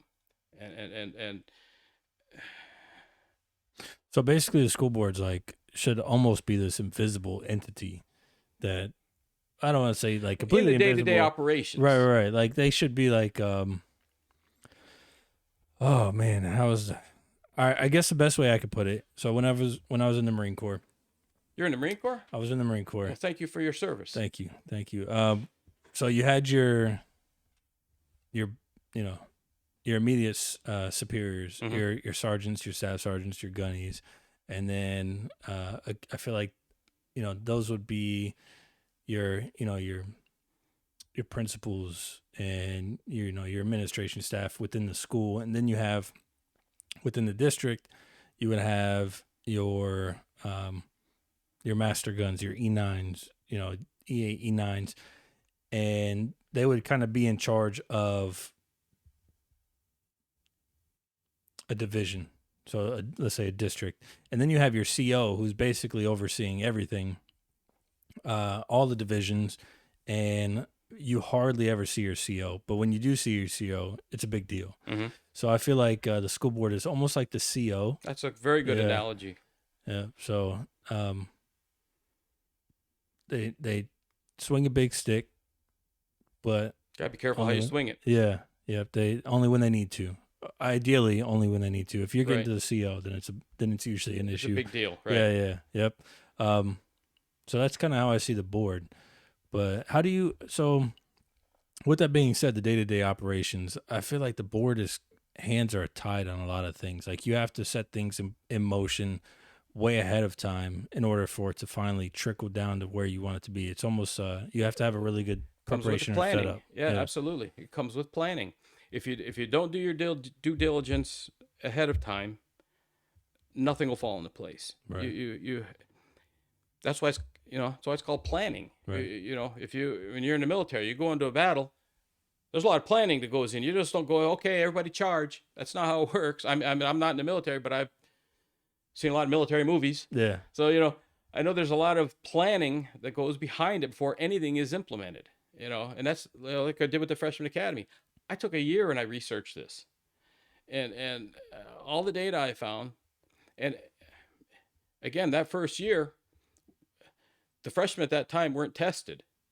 But when we did sample tests with them, they did extremely well. When we did how their performance in their classwork, they did extremely well. They were staying current with their homework because guess what? We had people constantly checking on them. We divided them into small groups. David Miller would check on them. He would. I mean, you have all these resources. That took a lot of planning to put into place. At that time, I had a superintendent who was extremely supportive of it, a board who was mostly supportive of it. I mean, when I had to give a presentation to the board. There was a Indians game on that day. One of the board members said, "Hey, don't make this too long. I want to get home and see the Indians game." hmm You know, that set me up real well to start with my presentation. yeah, You know, so I mean, you if you're going to put people in place, you got to trust them. You got to give them the opportunity to either succeed or fail. right. It's Like I said, you pick the people and then provide them the tools to do. that's what we had to do, Yeah. right? We had to support them with, like in the case of even administration, the way administration has been structured in this district changes year to year. There's been years where we've had, well, I could think back when when I was, well, I go all the way back, but there's been years we've had assistant superintendents. We didn't have assistant superintendents. We had director of curriculum. We'd have director of titles. There'd be multiple people with individualized jobs. There'd be times when someone said, I need assistant superintendent rather than all these individualized jobs. And so we've had them, not had them, not had them. We'd have them when we depending on how funding is, depends on what positions you can have. When we start making reductions in the front lines and you don't make reductions in the upper levels, then these people start to get a little resentful down here. Why am I, so Workload that's how it increasing, fluctuates year to year to year to year. So And again, it's based, a lot of times based on the superintendent's philosophy. When, when Dr. Potts came in, mhm, he had a lot of, I mean, he's an idea guy. I mean, he's a research man. He does his research and tries to and implemented best practices. And, and as a board, we tried to give him the tools he needed to be successful. At the time when we were going through, especially through COVID, kind of had a little glut of money because the federal government was throwing a lot of money throwing it at at school everybody, districts. right? So we said, well, we got this money. Let's try and utilize it, give them some tools to do it. And then once that money starts to dry up, we're going to be back in, had that, had the pandemic not occurred and all this money, we'd been in a real bad financial situation at this point right now. We had to be trying to push for a levy. It kind of pushed it off down the road a bit. So you think it's coming soon, though? Yeah. Well, you think we've not. I think it's been somewhere in the neighborhood of 20 years since we've had an operating levy increase. We've been operating on the same funds for 20 years. I don't know too many people in the general public who could run their household finances On their on a 20-year-old. right. But that's what we've been trying to do. So, I gotta say, Mr. Astorino does a phenomenal job with the books. He's. I've worked for a lot of treasurers in my career, and he's far, far and above one of the best treasurers I've ever worked with. He tries to support the academic initiatives as best he can with the finances, but he also says, "Oh, we got to put the brakes on right now." He says because we get letters from the state if our finances don't match up with what their expectations are financially. We get I can't think of the term. I'm not a business guy, but there's a letter we get from the state that says, "Get your finances in control, or we're going to be coming in." So as a board, we have to certify that we have enough money in our coffers to pay the bills. Mm-hmm. We have to. I mean, we sign on a dotted line that says, yes, we have the money, we can pay our bills. Right. But what we're doing is sometimes is spending down a surplus that we may have had to get through. It's like, robbing Peter to pay Paul. Mm-hmm. But that still only comes out of the general fund. We have different tranches of money that can't be intermingled. Like permanent improvement funds can only be used for items that have, I think it's a greater than 5-year life expectancy. It can't be used for personnel, can't be used for purchase services, can't be used for anything like that. No operations funding. It's only to buy supplies, materials. Like, we have one-to-one. We were one of the first districts in the county to go one-to-one Chromebooks with our students. That comes out of permanent improvement money. That comes out textbook and technology funds is a permanent improvement fund. So we got to be good stewards with the money. So if we start to get upside down on our labor expenses, for lack of better, you have to rein that back in and stay within our budget. We just have to. It's a state mandate, or the state will come in financially. They'll be quicker to come in financially than they would come in academically. There's only 3 districts in the state that are in academic distress, and they've been in it for years, and they put them. I mean, that's it's Youngstown, East Cleveland, and Lorraine schools. They're an academic. They have an academic distress council that actually came in. Wait, all 3 within the state are in Northeast Ohio. Yeah. I never really. Yeah. I didn't make that correlation. Yeah. You're right. But they've been in academic distress for years, and and they have what they do is they come in and take over the responsibility from the board. But guess what? They've been in charge now for, gosh, I don't know how many years now. It's been a significant amount. Still no improvement. No improvement. There's no magic wand. People think, well, we're going to come in and take over. Actually, I looked at their finances. Youngstown, I think they were actually in a cash surplus, like a $25 million cash surplus. They're in a deficit now with this academic distress commission in charge. So, I mean, and that's with the state running it. Yes. So the state can't even get the money in order. Yeah. So, I mean, it's like, again, it comes back to we can't be our own worst enemy. That's when I really get frustrated, when I just hear all the negativity. Mm-hmm. And you want to be a negative person? I don't want to be around you. It just drags me down, and I don't like it. Right. And that's again part of the reason why I wasn't, considering not running again, because not because of the district, not because there's just been so much negativity. It's exhausting. And I'm not about that. I'm about trying to lift people up rather than tear somebody down. I'm not going to come in and I'm not going to name call. I'm not going to public shame. I'm not going to do that. But I will try and voice my opinion. So, you're open. Actually, I would say, well, you tell me. You're pretty open as far as like having discussions about things that things that I can. Yeah, right. No, I'm saying as far as like on board meetings, if somebody brings up a motion that they want to discuss, from what I've gathered, you're pretty open to hearing discussion basically about anything. You're fine with hearing people out, hearing their side of things. And you'll continue to carry that if you get reelected. Mhm. Okay, fair enough. Now I said, But you also have to. There's things you can talk about in public session, and there's things you can't talk about in public right. session. So I mean, there's that distinction. If someone's bringing up a topic that cannot be discussed in public session, if you do that, you open your district up to liability. Mm-hmm. You know, and this is a very litigious society anymore. People will sue at a drop of a hat. Why do you want to open up your district to liability? You know, use some common sense. Right. So, I know you said you had considered not even running. There's a rumor that you took another position, like an actual job. oh, it's not a position. rumor.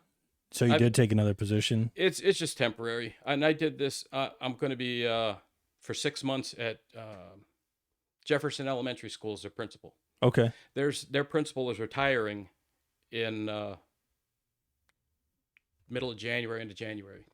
So I was approached to fill in for the end of the year. So you can't find somebody in the middle of a year. Mm-hmm. It's hard to find quality people in the middle of the school year. So I was approached, asked if I would consider it, and I said, yeah, I'll do it. Just do them a favor. Does that pose a conflict of interest for the district? Oh no, No. You can't work in a district that you're on a board. That's okay. Yeah, I can't work. If I wanted to get back into teaching, I can't. I'd have to resign from the school board to do it. And as a matter of fact, I think you can't be on. I think you have to actually be off the board for a year before you can work in a district. So you can't say it's like a cooling off period. Well, no, you can't be on the board and create a position for yourself. Oh, okay, yeah, that makes sense. Yeah, well, I make a motion to create this position. Oh, okay. Oh, and then I'm off, and then I get hired. Yeah, right. So it's a safeguard against people doing shady stuff like that. Right, that makes sense. But I went back. My first year of retirement, I went and taught for a year at Jefferson. Okay. And the same situation where they were in need of a math teacher. I guess it was a situation where they had a math teacher didn't get his license renewed, and it was like weeks away from the start of the school year. You can't find a teacher, let alone a math teacher, that at the start of a school year. You just can't. So again, they reached out to me and says, "Hey, I need a favor." So I went and taught math there for a year. Well, they found. Yeah, and I said, I'll give you a year so you can, because at the end of the school year, that's when, if you want to find somebody new, fresh out of college, that's when when they're graduating, or people can't get out of their contract in the middle of a school year, so they got to wait, till the end of the year if someone wanted to move from districts, or someone wanted to, So they did for a year in Jefferson. Yeah. Cool. So, all right. But that so happens that was the year that the pandemic hit. Oh. So. You were on the board then as well, right? Mm-hmm. That was my first year on the board. It was because March of 2020 is when schools got shut down and we went remote learning. So with the chronic absenteeism that Ashtabula sees, and with the access to Chromebooks, and back when I was in school, you couldn't go check your grades whenever you wanted to, but now these kids can go check what grades they have, that's the frustrating part. Assignment is. Parents can check it too. Right. Parents monitoring. But as far as the chronic absenteeism, I mean, you would think that. Well, I mean, obviously, there's got to be some level of accountability from the parents for their kids to do it. But I mean, the kids could go on and basically do all their work from home. So in my opinion, there's a difference from doing the work and getting instruction on how to do the work. Right. I mean, I agree. It's not a. And I'm not a big fan of online learning. It has its place, but nothing beats interaction in a classroom.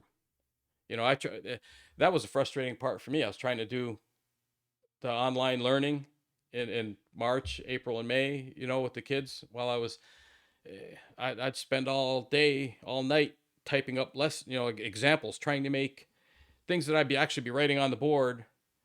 I'm trying to type it out in a logical sequential process so they have a good map to follow while they're doing an assignment that I would give them. So I'm trying to teach them virtually through, because I didn't have the technology of doing an electronic whiteboard or anything like that. And there was no synchronistic learning then where I didn't have the entire classroom all logged in at the same time. We tried to do that, but it it was difficult. Yeah, with other things going on in the house, I'm sure. So A lot yeah, of parents off. exactly. Things I like mean, it that. was it was a Other siblings off, yeah, causing it's distractions. just Maybe that's their lunch break or something. Yeah. exactly. It So was just a very very challenging time, and there were a lot of learning gaps in that time frame. But nothing, in my opinion, nothing replaces in-person learning.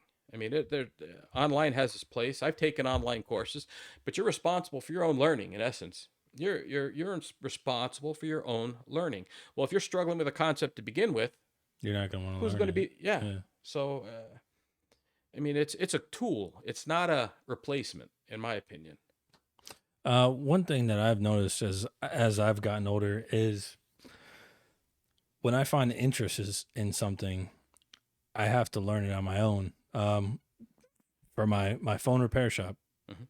almost everything I've ever learned doing this is either from YouTube online, just researching it, or trial and error. Mm-hmm. I did take one week course for like board level repair, but as far as everything else, I've kind of learned on my own and with the help of support groups, Facebook Mm-hmm. support groups that do the same thing.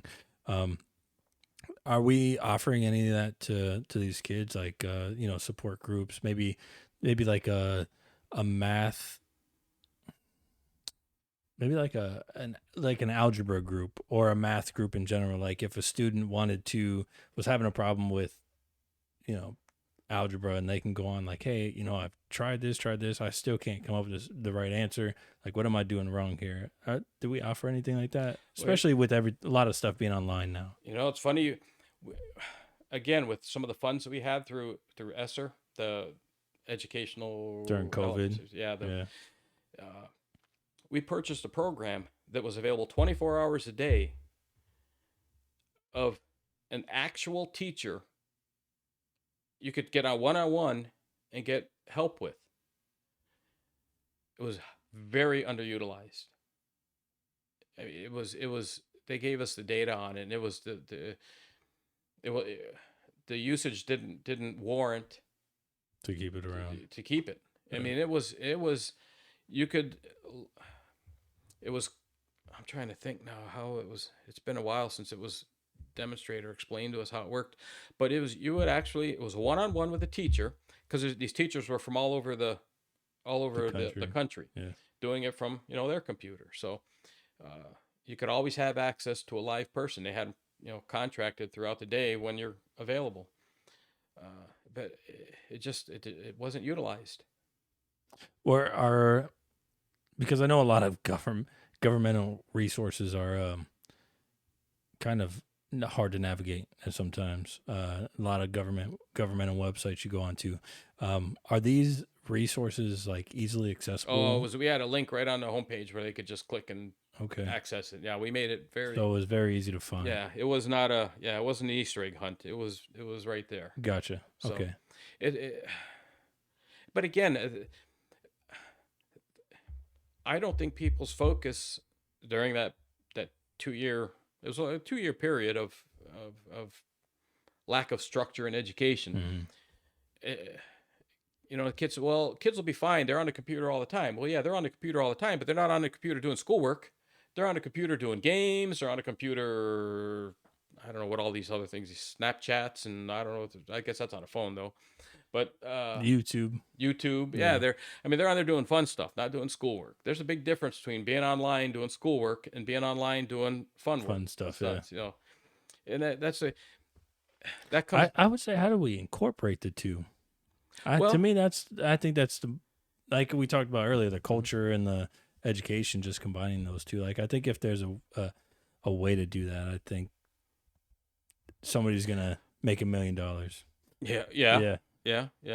Well, that's why so many of these websites have been created. People trying to, jump on that wagon. Yeah. It's everybody's trying to build a better mousetrap.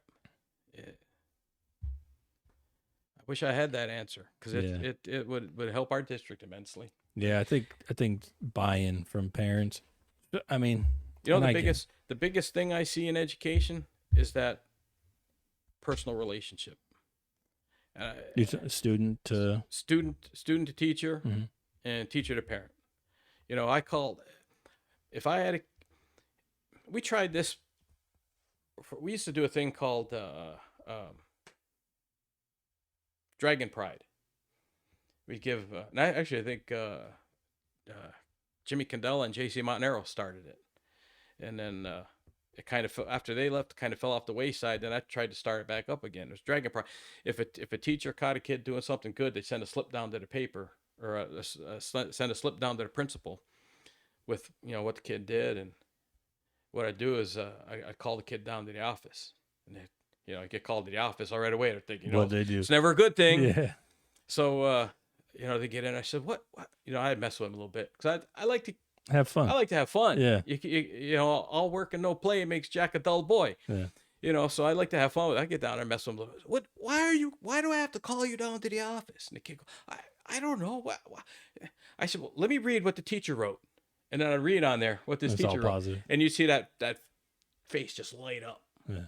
And I said, I got to call your parents now. So I call the parents, and they're same thing. And I go, why are you calling me? Geez. And I read it, and it would just make their day. And we did that for a while, but so your day gets so overwhelmed, and then you lose track of these great things that were going on, and you got to follow through with fidelity, and it just died out. And I don't know, I didn't get the slips down. I didn't get or some kind of chaos would be going on, or and when I was, there was the high school right now has 2 assistant principals, and there should be 2 assistant principals at the high school. I mean, their jobs are different than the principal. The principal is the instructional leader. The assistant principals kind of keep everything in check. Mm-hmm. There's an issue here to go take care of, put out this fire, put out this fire, put out this fire.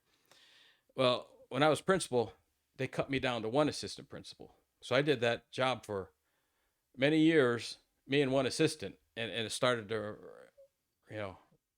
run me ragged.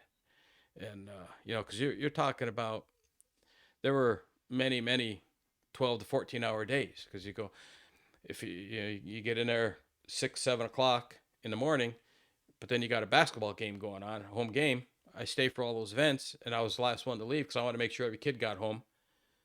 So there'd be nights I was there till 11 o'clock at night. Wow. So, you start to, it starts to wear on you. It's just, so then something will fall through the cracks. You think, oh, and then I got to, so I mean, it's just, education can be exhausting. It can be tiring. It's rewarding, but it also be, and I'm not saying it's any tougher than any other job. I'm not, I was doing it by choice because I loved it, but you got to try and keep yourself focused. And I'll admit, I lost focus sometimes. Just felt like I was trying to keep the wheels on the bus. I sometimes felt more like a fireman than trying to put out fires than an educator sometimes. So, are there any resolutions that didn't pass or have passed since you've been on the board that you would have liked to see go the other way, or maybe something that you had voted for in the past that you were like, oh, that probably wasn't such a good idea? No, I can't say that there has been. No. It like I said, the treasurer and the superintendent run things by us before, if there's something that we think, you could tell them ahead of time, I don't think that's a good idea or something, and I know that's in the case with previous boards and superintendents. I know they have that relationship where they talk about things ahead of time, not in a group because you can't do that, but right. they'll make phone calls and say, I'm thinking about doing this. What's your thoughts on it? So you got to have that open line of communication. So, no, I don't, because if I got a question, I'm going to ask. Right. When I was a teacher, that's what other teachers have a question for the principal. They'd all come to me, hey, go ask. Because they were afraid to go ask. Yeah. I wasn't afraid to go ask. I want to know, so I'm going to ask. Right. Yeah. So, sometimes I get myself in trouble like that. Yeah. So, pretty much in agreement with the way the district's moving forward so far? Are there any like major changes you'd like to see? No, we got to get back to some consistency. Is what I see right now. We've been in a state of flux for the last 2 years, trying to navigate our way out of COVID, trying to get the kids back into um, a routine, Into school, into school. right? So, I think we're in baby steps, right? Like I said, you could look at a 2.5 stars and say, oh, that's awful. But if you break down the data a little further, you could find out what led to that 2.5. And again, it doesn't mean it doesn't mean you need support. That's what it says. You need support, and there's no denying it. We need support. We need support of the community. We need support of the parents. We need support of the teachers. It's just, I don't know. I don't know. I got.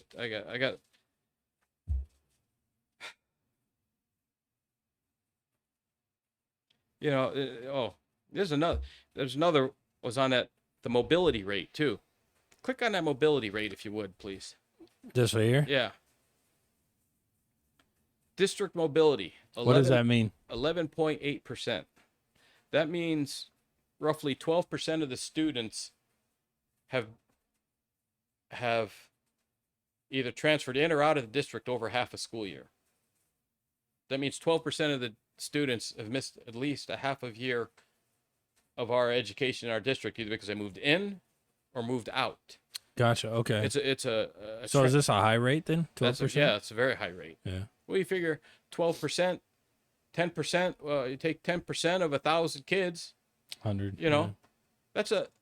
Yeah, and we're talking what, 3,000 kids? Yeah. So 300 kids. Yeah. Yeah. I mean, and that's missing a minimum of 50% of the year.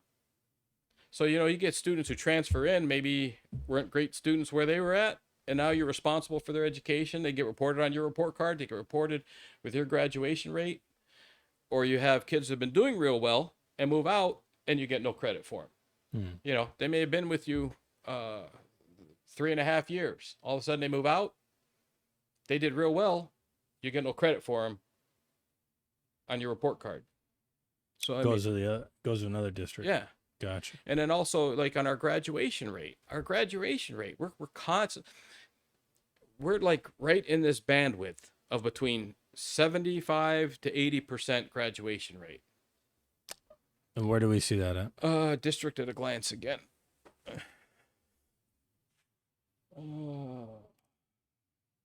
Gap closing. Graduation down. 78.5. That's weighted. So what's the difference between weighted and 4-year graduation rate? Yeah, if 5-year. If a student, and that's usually we're up around 80% with our 5-year. That's even low. But and we're in usually in the upper 70s there. But the graduation rate, if you look on the ODE website, there's a 10-page document explaining how the graduation rate is calculated. The numerator and the denominator. The numerator is very simple, straightforward. How many kids you put in a diploma in their hands? That's the numerator. The denominator is made up of a whole bunch of factors. If you have a kid who moves into your district, he's now in your cohort. Regardless of how he did in the other district, what year he started as a freshman, no matter where he started in Ohio, is part of your cohort for that year. So if they were unsuccessful there, doesn't matter. It's going to be on your cohort now because he's in your district.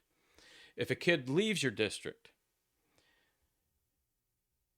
if they're not picked up properly in AACS, which is an electronic student information system that's used in the state of Ohio. A lot of acronyms in education. And government in general. Yeah, you're right. Yeah. So if they're not picked up accurately in AACS, it'll point back to your district.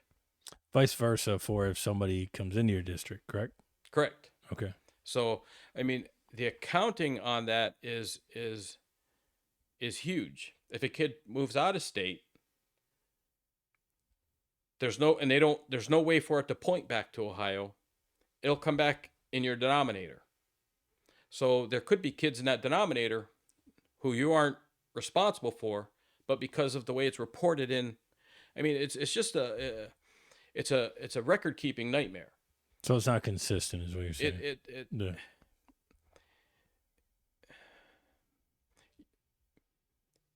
there's an institution called the Fordham Institute for Advanced Education Learning. It's some of the stuff for theirs I agree with, some I don't agree with. It's a champion for charter schools, in essence, what they really are. But they do a lot of educational research, and they are. I mean, it's a nationwide institute, but they have affiliates in different states. And in Ohio, I mean, I was checking their data. It says this is from their website. It says waiting until year 4 to capture a student's graduation status may make sense for schools where students' population is relatively stable. But what happens if a school receives dozens of high school students each year, which is our case? And they did a massive study on this using the data from Ohio schools. And again, it was like a 5-page, 6-page research paper. It becomes apparent there's a negative relationship between graduation rate and mobility rate, meaning the higher the mobility rate, the lower the graduation rate. I mean, they've done an intense research on this. And I mean, this isn't a fly-by-night. This is a national educational institute, the Fordham Institute. And they're using this date to champion their charter schools. But I mean, the data's there. That a high mobility rate makes it tougher to show positive growth in a graduation rate. It just by the nature of the beast. You got kids. I did this one year, and that's just kids that if a kid missed 40% of the school year, was only there for 60%. This mobility rate is only students that are more than 50% of the year. So if you got a kid who's missed 40% of your year, that's still a significant amount of time he wasn't in your district that he's going to count towards you. Yeah, certainly. So, it's I don't know. It's So one thing you touched on that I thought was pretty important was you said not to interrupt you, but I've been rambling for a long time. Do people will they watch this long, or are they going to turn us off? So we noticed. I've noticed. I've been watching the analytics of just our candidate interviews, and the average watch time is about 20 minutes. Oh, we've been talking longer, 20 minutes. Right. Yeah, but what I think happens is it is hard to sit down and listen to a 2-hour podcast, which I completely understand. I do it all the time, but I always have to break them into segments. Like I'll watch some of it, and then I'll have to go do something, and then I'll pause it, and I'll come back to it. So I'm hoping that's what the case is. But yeah, I think people will watch it. We'll put it up in a long form interview. They can skim it, do whatever they want with it. But one thing that you brought up that I thought was pretty interesting and pretty important was the consistency. You said we've kind of been in this flux phase for a little while now. With there are a lot of changes that have been made especially within the last 3 or 4 years. When do we get to a point when we've got an administration that we can count on? Teachers, I think most of the time we can count on the teachers. Like I said, especially in Ashby, a lot of them have a lot of passion for the students and really want to see them succeed. But how do we get to a solid point where we have a solid administration, basically everybody's on the same page, and we have some consistency? Oh, that's a beautiful question. The first thing you have to do is give them time.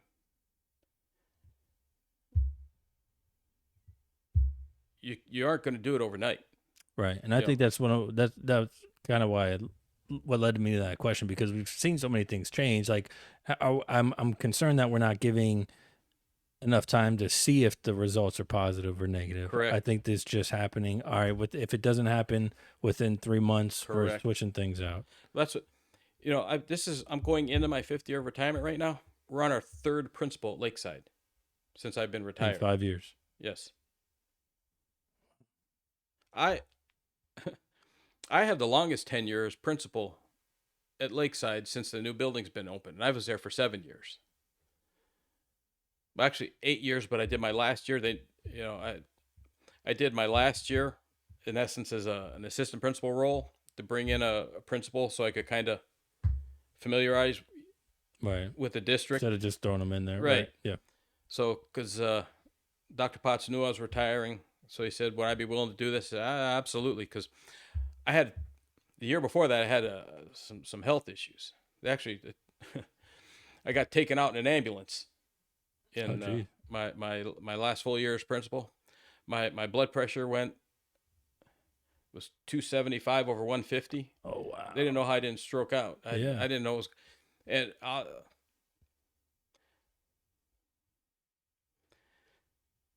that was right after my last phone call with our superintendent at the time.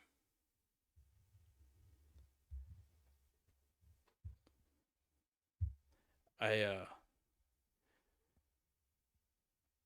had someone come into the office to ask me a question or something, and they said I wasn't making any sense. I was kind of like incoherent. They said I kept trying to make a phone call. I kept pushing the same button on the phone over and over and over and over and over. Thought I was the nurse came in, checked me, thought I was having a stroke.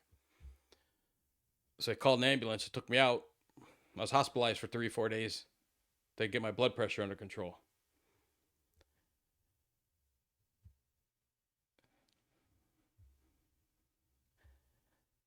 That was a year when a new board came in essence, I would say, caused a superintendent change because they were very adversarial, I guess would be a good word, and brought in a superintendent that they thought could be a hammer in the district. Well, remember I said about a hammer swinging wildly? That's what happened. Mm. And I'm not the kind of person to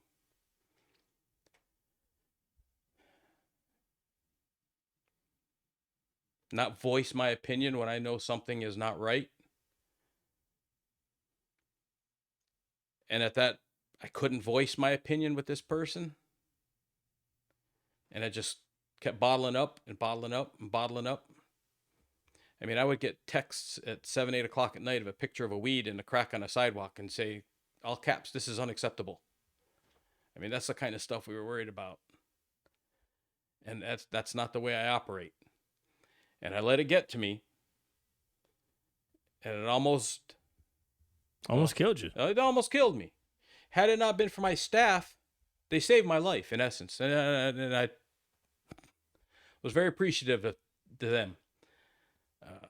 I don't know. My wife they called my wife. I think she rode I think she said she rode in the ambulance with. I don't even remember. I was so out of it. Yeah. You know. And that is a big reason why I decided to run for school board after I retired, to try and prevent that kind of that atmosphere. Yes. Yeah. If you aren't going to trust your people that you put into place, you have no chance of success. Right. None. Zero. And I'm not the kind of person to be a yes man. I'm not a yes. Never was a yes man. If I don't think something's right, you're going to hear from me. I'm going to do it in the right way. Tactful. Yeah. Yeah. But and that's what I wasn't going to scream at my boss. But I held it all inside,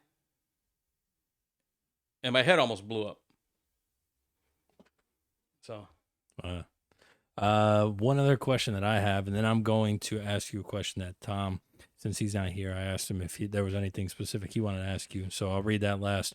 But my other question, my last question I would have for you, for myself, would be, what do you think about the change for the grade point average for sports? I'm glad you asked that question. Yes.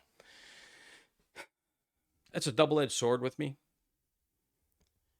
It's not a free-for-all for athletics. You still can't fail 2 classes. If you got 2 Fs, you're ineligible.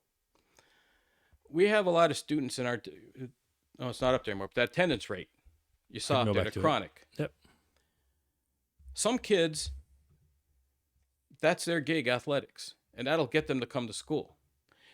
We've had kids where if they don't have a chance to participate, they shut down even more. It's not a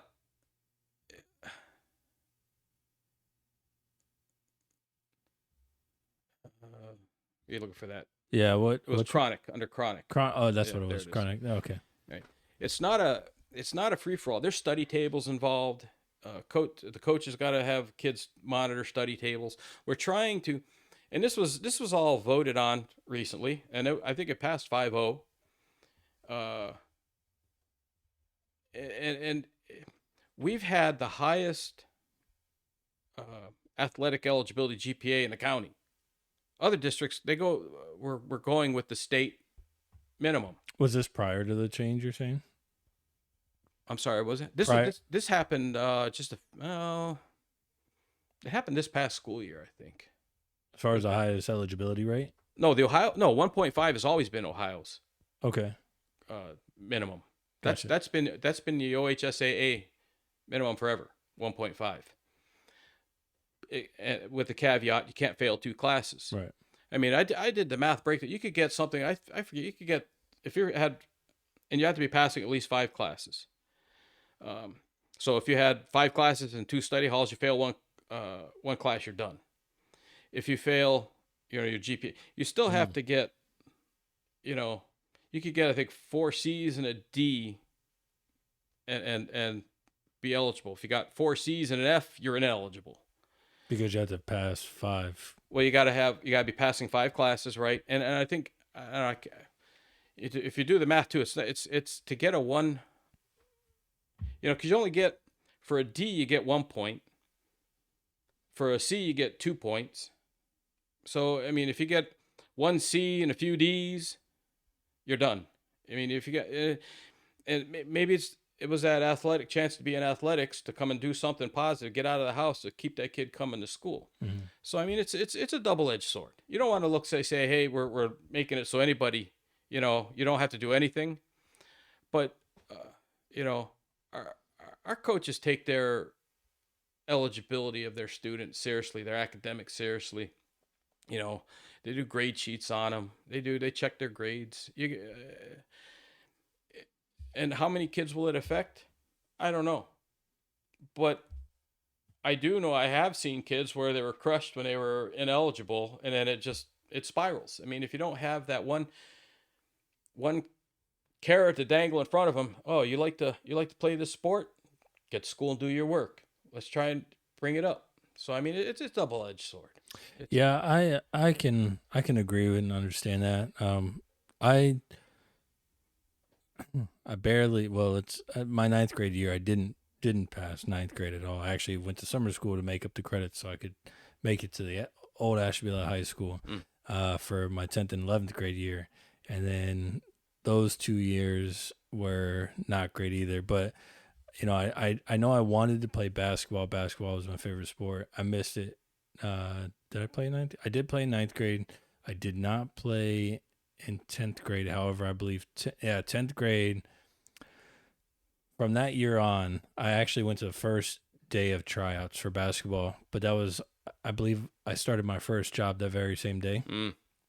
So after that, I didn't really have an incentive to keep my grades up, and I ended up failing that year. And I believe my junior year, and then but there was a program where I could make up credits and whatnot, so I ended up doing that and graduating on time. But there was no incentive for me to get good grades, and it's not like I didn't know the content. I'm gonna say, obviously you're an intelligent guy, so it wasn't a lack of ability. It definitely wasn't a lack of ability. I passed all my tests, for the most part. I just didn't come to school, didn't do my homework. I was too worried about making money, but that was my incentive. Whereas if I would have focused on sports, then my incentive to get good grades would have been sports. And that's what we're hoping this will do. Yeah. But I see what you're saying, and I can understand how that would be effective. But I also worry, like you said, the other side of the sword, where kids might not try as hard because now they don't have to achieve as much to be able to play. So, yeah, I can understand where But that's a also, double-edged sword. most seasons blend into a second grading period. True. So, we've had a lot of kids who've become ineligible at the end of the season during, tournaments and playoffs. And Ouch. so they still have to, during that season, if they want to finish the season, got to keep their grades up as well. So Right. it's not a matter of just, hey, I got the grades up so I can make the team and I'll forget about it. No, you got to Got to maintain it. maintain it. Yeah. So that's why a lot of coaches will have them do study table before practice. So Well, let me ask you the question. Let's see. Tom says, you've been an educator, administrator, and member of the school board, worn many hats in the district. He says, what have you noticed that has changed the most in terms of what people are asking for, or have the concerns and demands pretty much remained the same over the years? who's asking? What? I guess the people, like what, the way I interpret that question is, what are, I don't know. And I don't know if he's referring to the parents or the teachers or the administration. Like, have you seen demands change for any of the three over the years? Or students, demands from students even. Oh, students change. Students' concerns change from year to year. Day What- to day. Yeah. What? Better food in the cafeteria. Better. You're too strict on the dress code. You're too. I mean, they're. But I think everybody has always wanted just a safe learning environment. I mean, that's the common thread I see. Um, and when I mean safe, not only physically safe from harm, but emotionally, mentally safe. Like I always told my kids in class, don't ever be afraid. There's no dumb question. The only dumb question is when you don't ask. Because I'm gonna tell you what, I guarantee you, you ask that question, there's 5 other people sitting there that got the same question, but don't have the nerve to ask it. Mm-hmm. So after the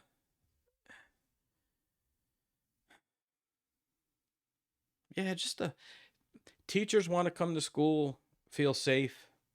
Students want to come to school, feel safe. Parents want to feel their kids are safe when they go to school. That's the thing. And that's what I've always tried.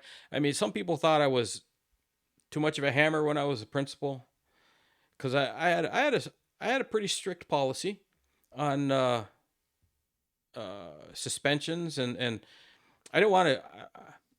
I don't like kicking people out of school. Don't want to kick, but in life there's consequences for actions. And I had a policy where if you received 10 days of suspension, you're now becoming a hindrance to the educational process. And we're going to have an expulsion hearing in front of the superintendent. It wasn't to get him expelled. It was to get him to have that experience. To realize, yeah, there's consequences for your, deep. yeah. Yeah. And when to be suspended for 10 days is quite an accomplishment because I was fortunate enough to be able to have an in-school suspension room where I could, because I always thought suspending a kid out of school was like a day off. If you're suspended in school, you got to get up. You're coming into school. You're going to do work. I'm sending work in there for you to do. But depending on the severity of the consequence, if it's a fight, you're not suspended in school. You're going out. You're now. But and they knew if they had a first fight, maybe 3 days, depending how bad, could be 5. If you're in 2 fights, you're automatically going to the head of the class, and you're going to have an expulsion hearing. So I kind of it started off where I was having some frequent, but then once the kids knew I'm not playing, you're not here. If it comes down to I'm working harder than you and you're taking away from other kids' education, we got to figure something out. So, in most cases, the superintendent would put him on probation. I said, okay, now, and he he said, if you drop your pencil wrong, because we had a little work, Yeah. and then, very rarely did we ever have to go back for another situation, That was It was, good. and I said, because I was like, they do something stupid, I'd get them in and I'd chew them out. I said, look, do you want to go? No, no, no. I said, all right then. And then for the guy, first thing mostly guys getting into this kind of trouble, and I always teach them. I said, okay, and I'd shake their hand when they get done, and they give me this little. I said, put your hand out there. If you shake a hand, you shake a hand like you mean it, like a man. So sure, because it's amazing how many kids didn't shake hands, didn't this pre-pandemic stuff now, Yeah. but if I always tried to find a workaround of the problem. If and if it came to that rare case where we had to put a kid out, expel him, I tried to find him an alternate, trying to get him in a GED program or try to get him an online school and it had to be a pretty severe situation to get expelled. I mean, you don't expel it, willy nilly. Right. It's very rare, but extreme cases, if I got a kid who just was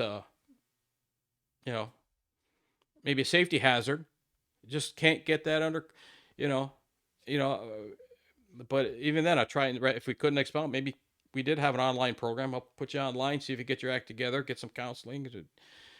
But I never, like I had one kid, he was, oh gosh, he was like a 18-year-old freshman. He had, and he just kept getting in trouble. So we went up to the 18-year-old freshman. 18-year-old freshman. I mean, and he thought, he goes, I'm a senior. And I had a hard talk with him one day. I said, no, you're not, son. You're a freshman. I said, you may have been here 4 years. And this was early on in my career as principal. I said, you may have been here 4 years, but you don't have credits to be a senior. And he knew it. He's just kind of in denial. All right. And it was, again, he was not a dumb kid. He just did not like school school. So I said, you don't want to be in class with freshmen. He said, no, I don't. I said, well, but that's the situation you put yourself in. So I got him in a GED program. He came back 6 months later showing me his GED. That's awesome. So, because he was an intelligent kid, just didn't want to, he wanted to be his own person. And that's, it's great. But, you're in this environment, you got to follow these rules. You can't take away, you may not need all this education from the teacher, this explanation, but you need to follow these rules so these other kids can get this education. They may need it.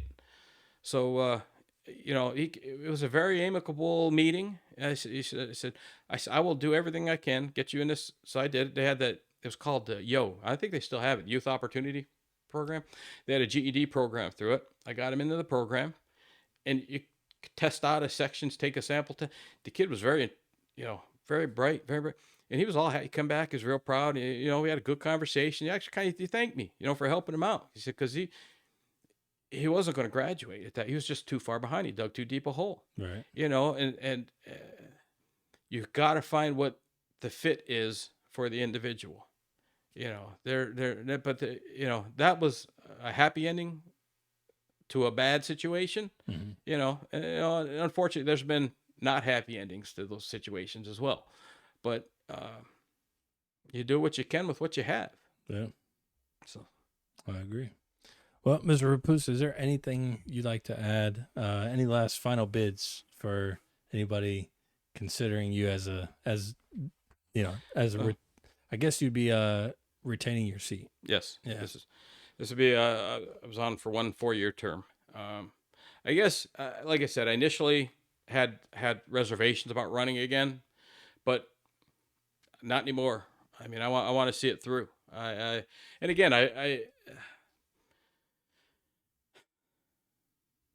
just think we have so much potential in this district, and if we're not our own cheerleaders, who's going to cheer for us? And that's what I feel. We have cheerleaders, but it's been in the wrong direction. And you can't go around just screaming we're an F district without offering any solution, saying I'm going to shake things up, I'm going to change it. How? What are you going to do? Talk is cheap. I agree. Gotta have a plan. You got to have a plan. I've put in place many plans throughout my career. Some were successful, some weren't. Some had support, some didn't. I'm in the position now to try and provide support to people who now want to put those initiatives in place. If you don't have, again, but a 2.5 star means needs support to meet the standards. I mean, I can't say it better than that. And that's what I want to be. I want to be that support. I don't want to go in. It's not my time anymore. It's not my time to be in there saying, this is what you do. This is what you do. My time now is to sit back here and say, I'll support you if what you're doing is going to have an impact. I like it. Makes sense. Can I ask you a question? Absolutely. How'd you get into this? Well, you see, it all starts when you buy something expensive and tell your wife that you can make money from it. Then you have to follow through. Not that I'm making money from any of this, but it's a stepping stone, I guess. Well, I gotta be honest. You're very good at what you do. Thank you. I'm very impressed. Thank you. I appreciate it. Appreciate you coming on. Thank you for everything. Thank you. And best of luck on your candidacy and on the election on Tuesday, right around the corner. So thank you all for joining the cut. If you're still here watching, this has been Mr. Donald Rapose for Ashtabula Area City Schools Board of Education. And on behalf of myself and our absent Tom Roth, we appreciate you joining us, and we'll see you on the next one. Peace.